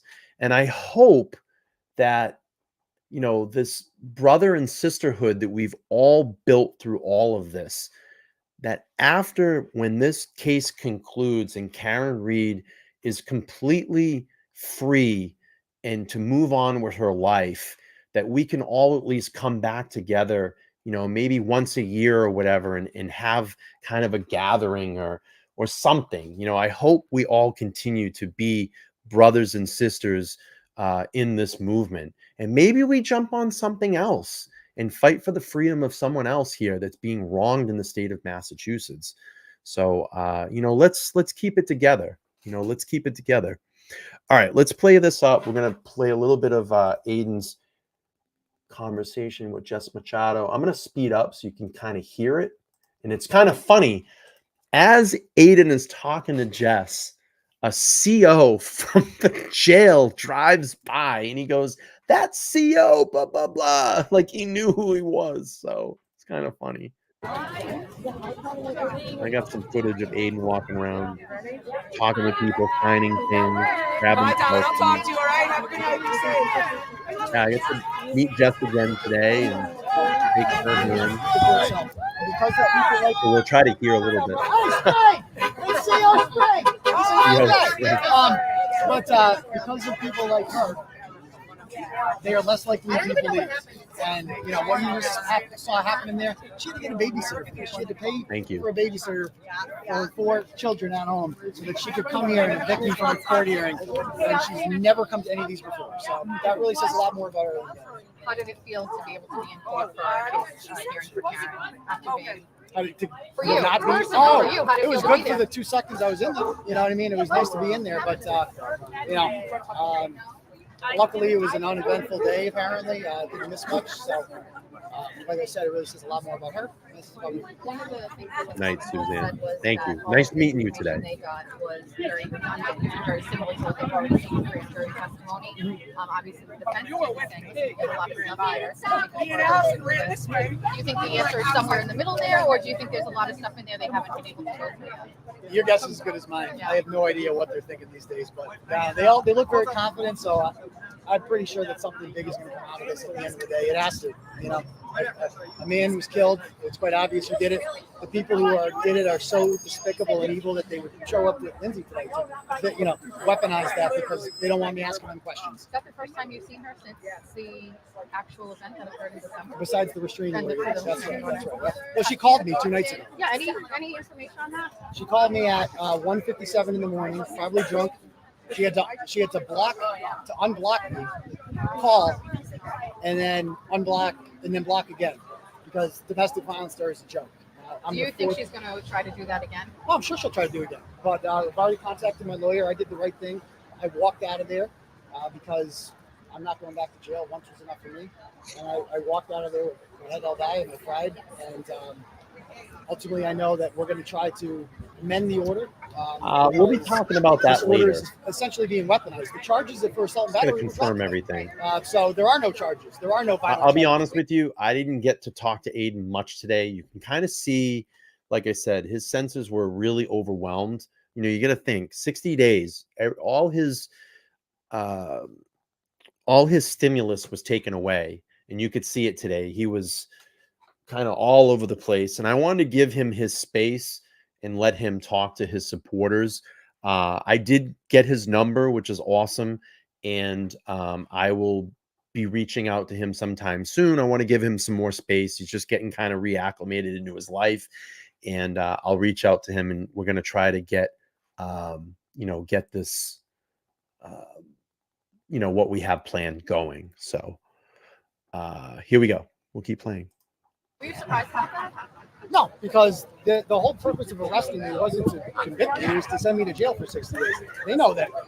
They know that I didn't hit her. Right. This was all a setup. It was all a lie, and they just don't care because they are evil. In case you were wondering how evil these people are, that's how evil they are. You found out about that when, right, this morning? So you came to court anticipating you were going to have a hearing on Yeah, that. I found out on my way to court. I was there. So what's remaining in that case? Just the intimidation of a witness? Yeah, which is the same charge I'm being charged with the 8 others for. Right. But they don't have stay away orders. So Right. what does she need one for? So when are you guys planning on trying to amend that order? How soon? Immediately. Okay. Immediately. How's it feel to be out? It feels great to be out. It feels Yeah. great to be out. How did it feel to have all your supporters here today? Their Sharon's supporters here, but their supporters for you as well. It felt amazing just to be back, and I love doing it. I love being out here. I love protesting, being an activist, and getting the word out. And felt great. How was the YouTube live? You had a Fun. lot of people on. Yeah, it was fun. New You hit your record crowd. 50,000 subscribers. That Yeah, was we the hit goal of 50,000 yours. subscribers, and we got over 500 6,000 people watch, so watching. it's a new high. So Yeah. it's good to be back. What's next? Another live show tomorrow. Awesome. We'll see. So Thank thank you you very very much. much. At the last minute and holding the order in their hand like it's a joke. Like domestic violence is a joke. And I was forced to do it. Renee, thank you for the $9.99 super sticker. Thank you. Appreciate you. Thank you. Well, I mean, I'm not surprised. These people have no bottom. So next time I'm going to remember to do this. I do have a wireless mic, and I've been forgetting to bring it. And this is where it comes in handy because it can connect to my camera. So I'll be able to put it out there, and I can actually hear what the questions are being asked and what the person being interviewed is saying. All right, it's a couple more minutes on this. We'll wrap this up. I'm going to try to do the Howie Carr.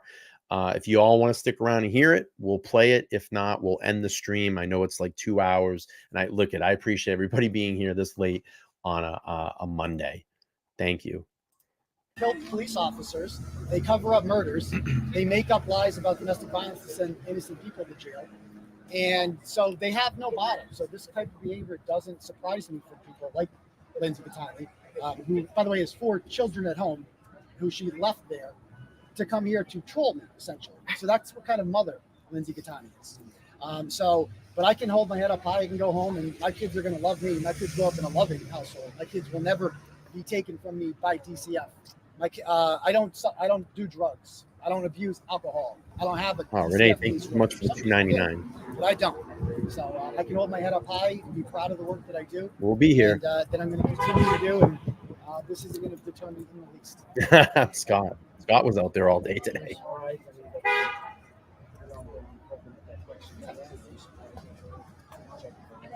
No, I thought there was a 50-50 chance they would pull this stunt. Wasn't sure if she had enough shame to do it, but clearly she's shameless.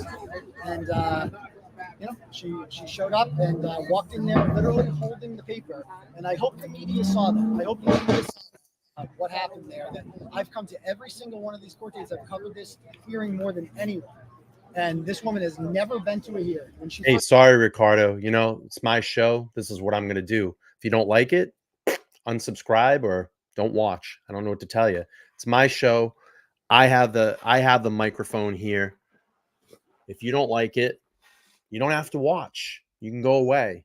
This is how I run my platform. This is my platform. If you don't enjoy what I'm doing here for people that couldn't be down there today, and I'm going to tell you, the 2 interviews that are being played right now, no one saw those today. Because you know why? I was the only one that was there recording them. Probably the news one get out, but you're only going to hear a soundbite.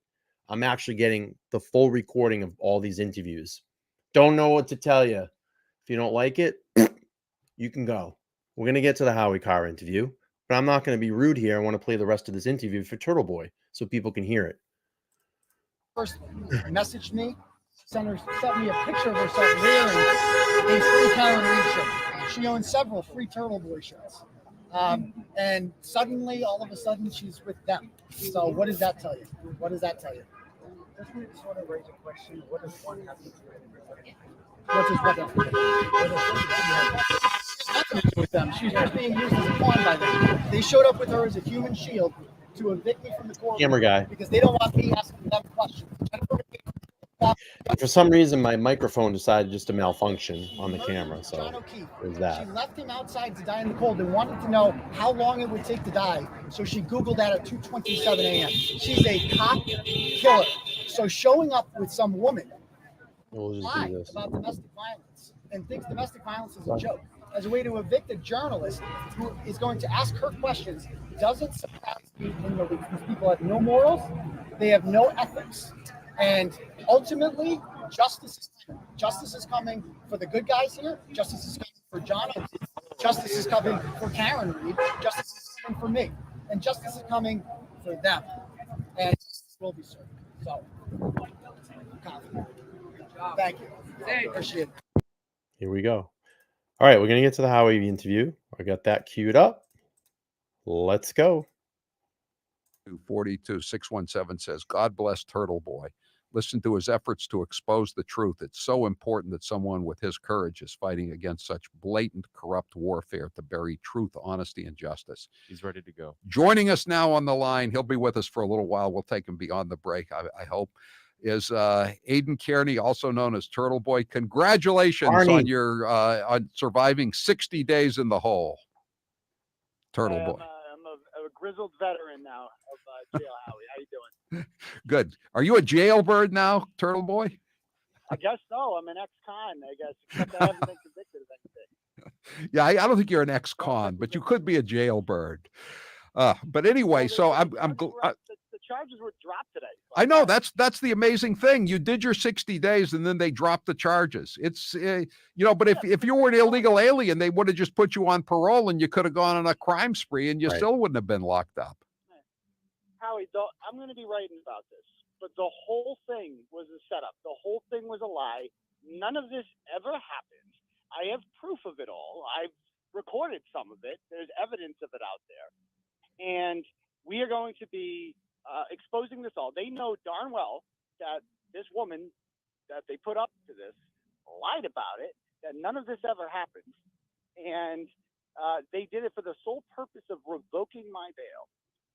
Simply because it's automatic 60 days when that happened. They had no intention whatsoever of ever bringing this to trial. They got what they wanted, and they didn't want to put this person on the stand because they know it would have been an absolute disaster. The truth would have come out. They got what they wanted.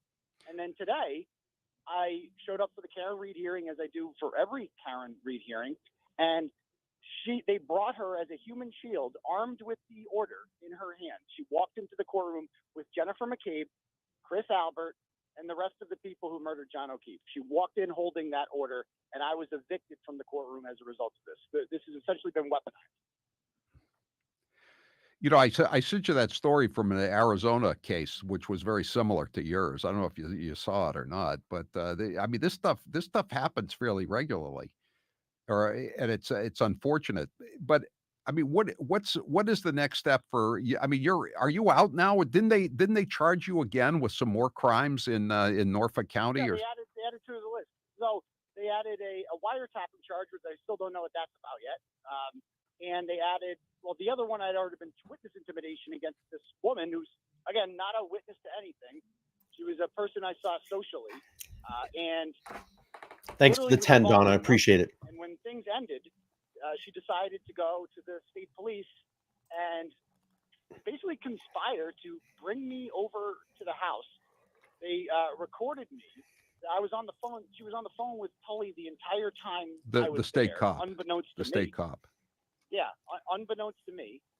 And as a result of this, the whole plan was to make up a lie afterwards and revoke the bail. This is the ultimate scorned woman who just has done this, by the way, to 3 other men she's had incarcerated for this. You know, including her Turtle own Boy. father. You know, a lawyer always says that the client makes his own decisions. But your lawyer said that he told you not to go over there that night.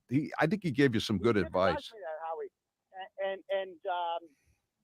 It was the journalist in me. She told me that she had a bunch of information on the state police, that they had contacted her, and that she wanted to show me everything. And she did. When I was over there, she showed me a lot of damning evidence over there that Jennifer McCabe orders the state police what to do. She orders them how to run their investigation. She showed me proof of this. And then towards the end of the night, when I decided it was time to go home, that's when she lost it. And that's when she decided to kind of, I guess, flip back to the other side and make up a lie that this happened. So, yes, I obviously in hindsight, that was a mistake. But at the end of the day, I was following the story as a journalist, Howie. The journalist in me just wanted to see what this information was. And now the charges have been dropped after you And did now the 60 charges were dropped days. because it never, ever happened, because she lied about it, and it never happened. And the state police got her to say it because they knew that it would revoke my bail. That's all this was. Can you stick around to talk about what's up? I want to ask you about these 3,000 pages that the prosecution turned over to Karen Reed's defense today. Seems, see what a what a serendipitous development for the defense to turn over 3,000 pages 2 weeks before the trial is supposed to begin. We'll talk more. Stay on board. We're going to be talking to Aidan Kearney, aka Turtle Boy. When we come back, he's just out of jail on Friday. 844-500-4242. I'm Howie Carr. The Howie Carr Show will be right back. I'm going to speed up through the commercials. 110 Grill. JJ P and Actual or Project Rest and create a support land. recently agreed, but the bells you office. Now go to Ready. Yeah, my brother Paul and I, he's no up. Turtle Boy, Aidan Kearney, was just released from jail on those. Oh, yeah, charges Bob. Thank that you. were Thanks for dropped being here, today. buddy. After he did his Appreciate you. 60 days, Thank you. drop the charges. That's the way the system operates. LZ. Turtle Boy, I thought you had improved your writing. I think the 60 days, those letters you wrote, that's the best writing I think you've ever done. Maybe not reporting so much, but just writing. It improved your style. Well, I had a lot more time to do it. I had nothing but time to kill, literally, Howie. And I'm sitting there writing with one of those little prison flexi pens on a piece of paper. And thanks to Maura Healy, the one good thing she's ever done is allow prisoners to have unlimited phone calls. So it was actually a great time to be incarcerated because you could call up your people and have them, you just dictate. I would write them out by hand and then call home and just dictate. Thanks, them to the Bob. I person who had the appreciate that. computer, Thank you. And they hit the publish button. So they tried to silence me, but thanks to Maura Healy, they couldn't do it. Sounds like the old days when I was a leg man for the old Boston Herald American. That's listen. Tell us about what happened today. What are these 3,000 pages that were delivered to the defense, and what is this really? I mean, the smoking gun exculpatory evidence that's going to get her off, or what is it? Do you know? We'll see. According to the Commonwealth, that 90 to 95% of it is not exculpatory, that it confirms their investigation or whatever. But according to the defense, it's very exculpatory and is going to completely exonerate Karen Reed. So the public hasn't seen it. But of those two sides, the only one with a long and documented history of lying to the public is the Commonwealth. So I believe the defense and we will see what comes forward. Because either way, Howie, Lexuses don't have dog teeth. Yeah. So I don't know how they're going to explain how John O'Keefe's arm was covered in dog bites. I don't know how they're going to explain how the plow driver didn't see a body on the front lawn of 34 Fairview Road at 2:30 in the morning when they went by. I don't know how they're going to. Yeah, so Bob, I think as it stands right now, because there's been a slew of charges, I think he's just facing, because the AB got dropped. I think there still might be some minimal charges for the whole Lindsay thing, but he's also got all the false witness intimidation charges too. So he's going to face that in Superior in front of Bev. But I think the Lindsay stuff's almost taken care of at this point, because everything is just getting beaten down now. So a couple more minutes here and we'll get this run wrapped up. Explain why a Ford Edge was seen parked directly next to where John Good night, O'Keefe's body Kristen. would be Thank you for discovered being 3 here. hours later at 3 in the morning, and why, after finding this information out, the state police elected Thank you. to investigate a Yeah, that quote, dumb blogger wiretap rather than tapping finding thing out too. who was driving the getaway Stupid. car for a cop's murder. What happened to the FBI? I thought they were supposed to step in, ride in on their white horses, and get rid of this case. I There you go. always Scott's got it. suspected that wasn't going to happen. They move very Yeah. slowly. But what do you? Wiretap. Where's the FBI? Where's the U.S. Attorney Joshua Yeah, Levy? you're in right, this? Scott. Well, they work in the darkness, and Joshua Levy has an exceptional record of going after corrupt cops. You recently went after those troopers with the CDL things, but this is obviously a bigger case, and this takes Thanks, time. And I Tyrone. don't Appreciate know you. exactly how their investigation's working, but I do know that the FBI has a strong track record of getting people like of Thanks, exposing public Kyle. corruption in the state, at least in the state of Massachusetts recently, and they're not going to waste their time for 18 months investigating something and allow a Boston police officer to be murdered and allow state troopers and some hack DA like Michael Morrissey to cover up the murder after the fact. They're not going to allow that to happen. So I don't know what's in this exculpatory evidence, but on January 18th, David Yannetti, the attorney for Karen Reed, said that the feds, quote unquote, can't in good conscience let this go to trial. The trial has now been moved about a month later to April. So that gives the feds more time to come down with indictments. And I can't. Yeah, keep in mind, the feds are still actively investigating this case. It has not ended. So keep that in mind. TB's right about this. It's still actively being investigated. Can't imagine a world in which they allow a Boston police officer to be murdered Right. and have a bunch of other corrupt cops cover it up, and they just kind of, diddle their thumbs and say, well, I guess Thanks, we can't Jeff. really figure this one out. Of course they're going to figure it out. And I have more evidence on my show coming tomorrow night that Brian Albert's daughter has changed her story about what time she left that house. Wow. Based on what the FBI confronted her with. Wow. So tune in tomorrow night at 9. Are you going to be doing? Are you going to be still doing? Daily postings on TB Daily News, or are you going to just kind of switch over to Rumble now? No, I mean I'm going to do both. I'm getting acclimated to life. After, as you can imagine, it can be a little chaotic coming back. Do you want to stick around for one more segment? Sure, I'll do one more segment. Okay, that's great. So if you want to talk to Turtle Boy, give us a call 844-500-4242 844-500-4242. I'm Howie Carr. All right, we're going to speed up through the 9,000 commercials. Change yours top 5 or go to the perks or go to deals. Holy smokes. A lot of great people. Let's go back. Normal scumbag, you normal.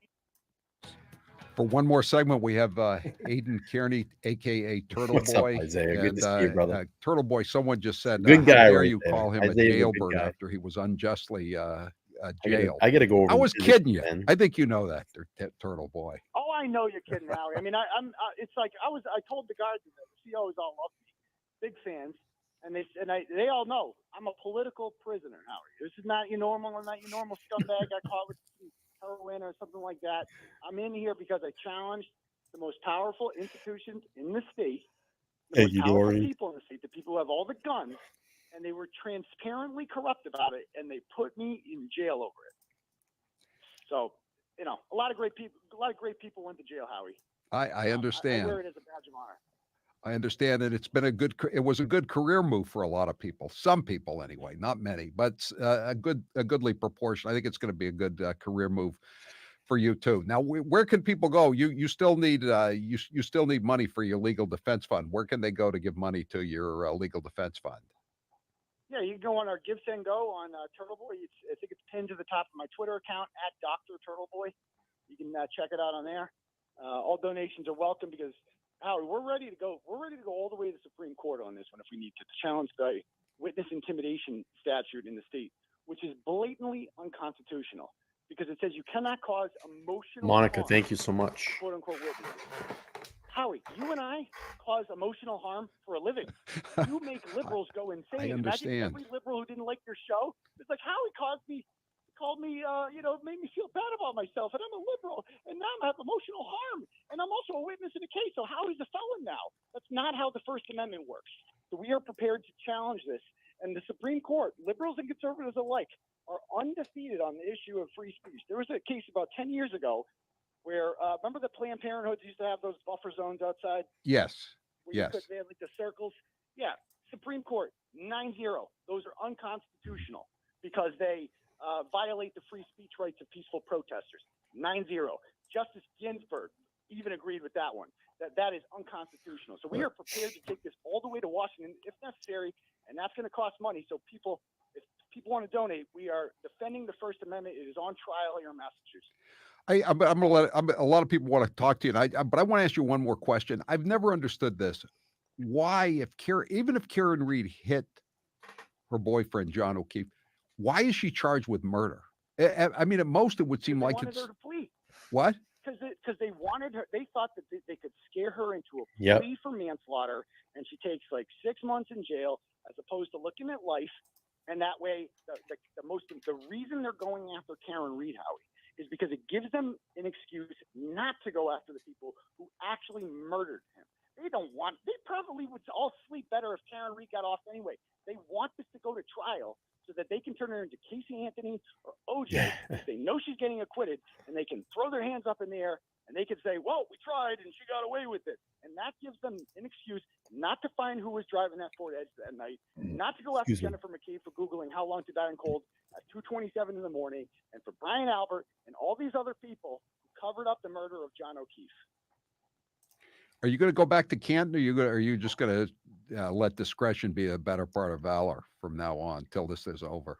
Well, I'm never going back to the hotel in Dedham where I stayed for 6 years. I'm not going back there. So I'm going to continue to obey the law, abide by all orders, and make sure that I properly cover the story moving forward. Yeah, you don't have to go to Canton to do that. Okay, let's take some calls for Turtle Boy. And again, you're gonna have a show tomorrow night on Rumble. Your normal show. On Rumble, yeah, Rumble and YouTube. Yep, both. Okay, great. Check it out. Kenny, you're next with Howie Carr and Turtle Boy. Go ahead, Kenny. Hey guys, hey Turtle Boy, you can actually, these are powerful people that put you in jail. Can you actually go after them? Is there some sort of a statute or something that you can do to go after these people that put you in jail? Because they knew darn well what was going to happen. You were going to spend 60 days just sitting there doing nothing, and then all of a sudden drop the charges. So they're playing a little game, aren't they? Yeah. When I have a civil attorney, I have a nonprofit out of New York City that according to them, they see millions of dollars potentially out of it, especially after the incarceration. That obviously adds to the damages immensely. But the Commonwealth of Massachusetts, when these charges get dropped, right, then the civil lawsuit can commence. Not until then. Until you're, exonerated, you can't obviously, sue the state. But when these get dropped and when this is all revealed for the sham that it is, rest assured, I will have retribution. Thanks for the call, Kenny. John, you're next with Howie Carr and Turtle Boy. Go ahead, John. Okay, can you hear me? Okay. Yes. All right. So my question is about a news story that I saw recently where the cops said that they found DNA evidence. They found no canine DNA on John O'Keefe, and they find DNA evidence on the light. on the broken Yeah, tail. right. But I have to say first, Aiden, I read Turtle Boy News with great fascination because even though I live in New Hampshire, I'm originally from Canton, and I recognize a lot of the names like Rafferty and Duty, but I didn't know if you've already addressed this in your blog. Oh, I have. So that's a good question. So first of all, the arm tissue samples from John's arm to test for canine DNA have disappeared. They're just gone. They never preserved them. The tissues from his, allegedly from his sleeve that they tested, that was never witnessed what was actually put on the swab. Michael Proctor could have wiped his tushy with that and passed it in.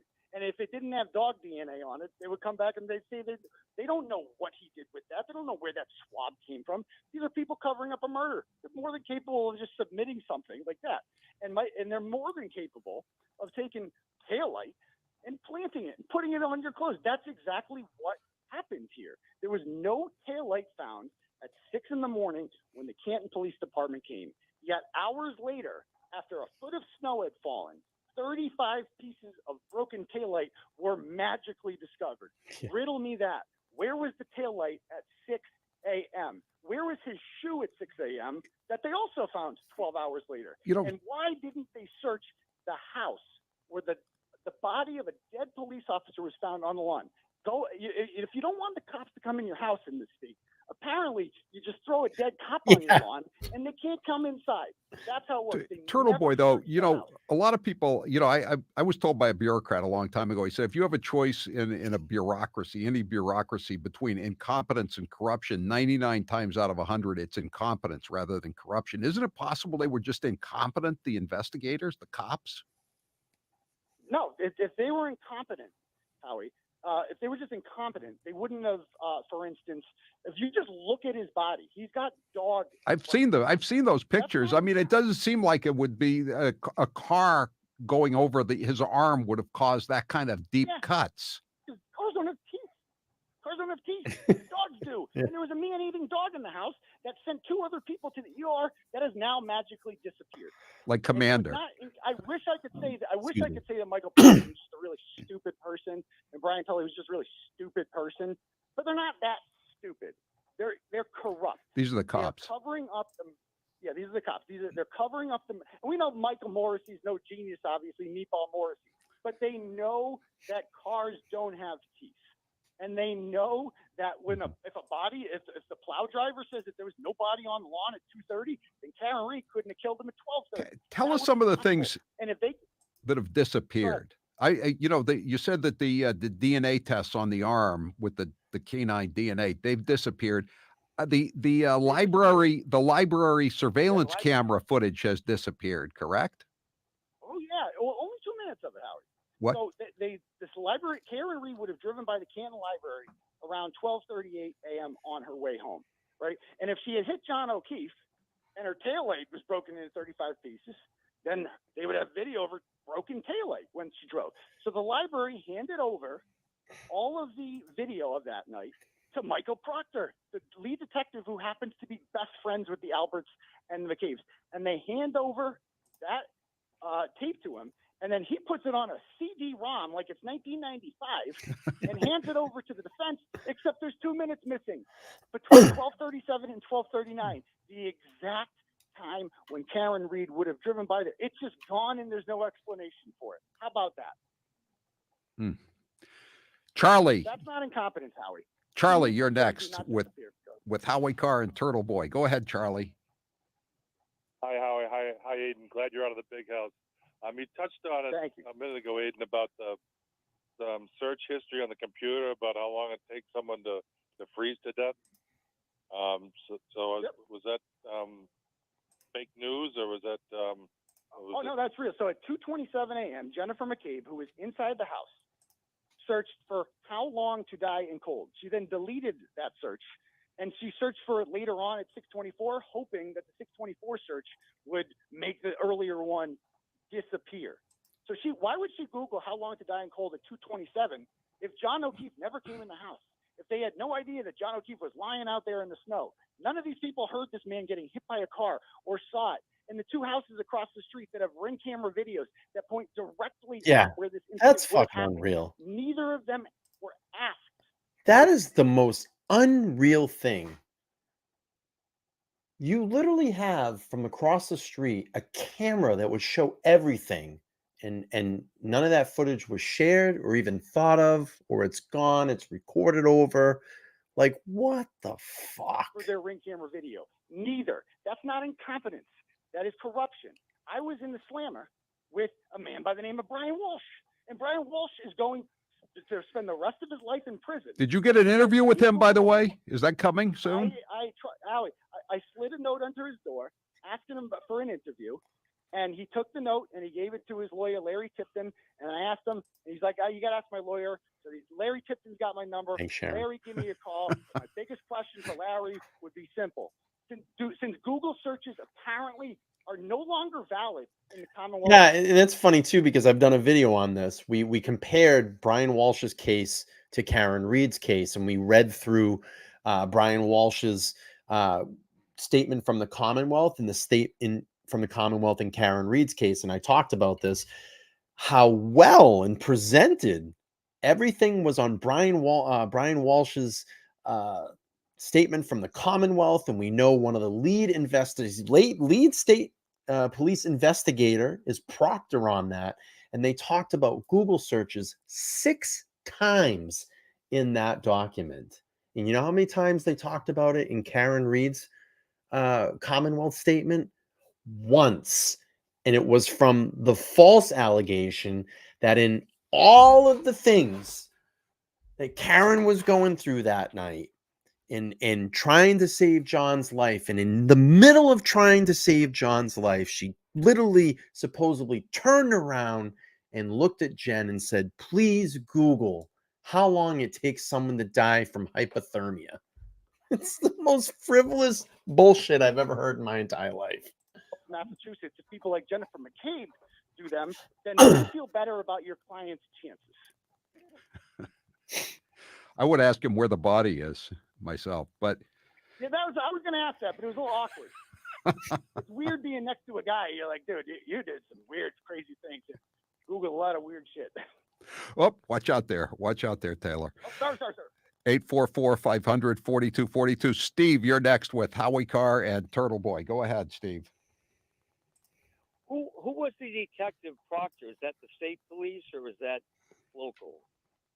Yeah, he's state police. He lives in Canton, and he has been best friends with the Albert family for 2 decades. We have video from his sister's wedding in 2012, in which the ring bearer was Colin Albert. He was 7 years old at the time. Colin Albert was inside the house when John O'Keefe was killed, and was a neighbor of John O'Keefe, and they had personal animosity towards each other. Colin's a punk, gets in lots of fights, had scratched up knuckles a couple weeks after, was photographed with scratched up knuckles and a black eye a couple weeks after John O'Keefe was murdered. Colin Albert was never interviewed by Michael Proctor, was never treated as a suspect, because why would he? He's known Michael Proctor his entire life, and this was never disclosed. That Michael Proctor never thought to say, "Oh yeah, this family, we're really close with them." His mother posted on Facebook that the Alberts aren't just friends, they are family. These people are best friends, and it was never disclosed. Turtle Boy, I'm glad you're out, and I'm glad you look to be headed for bigger and better things. And it looks like Karen Reed is going to be exonerated sooner or later. But thank you for being with us. And people can watch you tomorrow night on your show. What time does the show start? 9 p.m. 9 p.m. Okay, and I hope to be reading more posts every day. And keep those letters coming. Those letters are great. Okay, that's that's Aiden Carey, Turtle Boy. He's out of 30 days in the hole, which turned into 60 days in the hole. Right. 844-500-40. All right, that's Howie Carr's segment, and I just want to leave everybody with this tonight to wrap up the show. I think it's the perfect cherry on top of the sundae. If you have not seen this photo, and I do apologize, I don't know who took the photo, but it's a beautiful photo of just everything that we saw today. And look at that. That's an amazing photograph of Karen and her team and her dad. Really, really good stuff there. And I think that kind of just shows how the mood was today and how everybody felt, and it's nice to see everybody smiling over there. They feel confident, they feel ready, and it's not going to be easy. The Commonwealth is going to continue to push this to go to trial.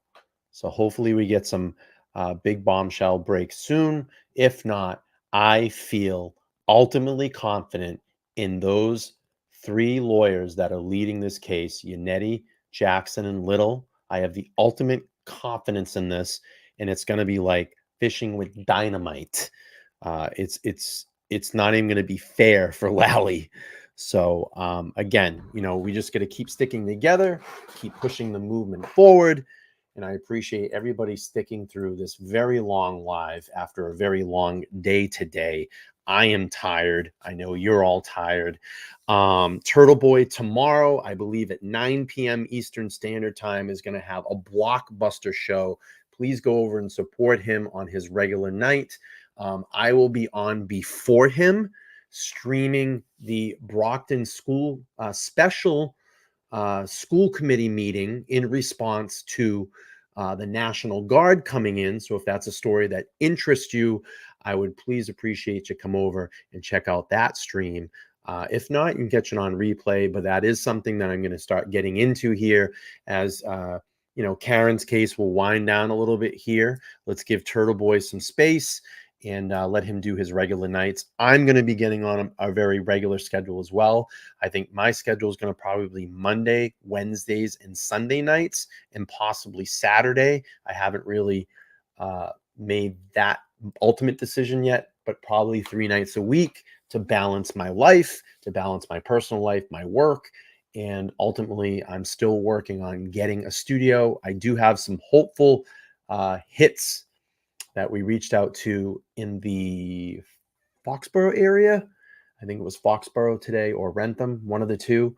I'm sorry, Foxborough. And hopefully I will have a studio in the next 30 days or so. So I'm very excited about that. I want to get this out of my bedroom into a working studio so I can actually start inviting live guests in to sit at the LTL headquarters. So again, thank you all for sitting through the stream tonight. I know it was extremely long, extremely late. Everybody get some rest. I will be back live soon. I'll be back tomorrow, 7 p.m. Eastern Standard Time. If you want to come over and hang out with me before Turtle Boy, I would love that. If not, you can catch it on replay, and I'll talk to you all soon. Everybody have an amazing night, and thank you all for being here. Take care. Bye-bye. We going deep in the dark. Yeah. Peeling back the layers, expose the hidden in mark. From the streets to the alleys where the secrets lie. Getting into minds of the wicked, no alibi. It's true crime. Unraveling the web of evil. No stone left unturned. We dive into the crime. Yeah, we digging up the dirt, bringing justice to the crime. LTL true crime, unveiling dark realities of the crime. Unraveling the web of evil. No stone left unturned. We dive into the front. Yeah, we digging up the dirt, bringing justice to the crime. LTL true crime, unveiling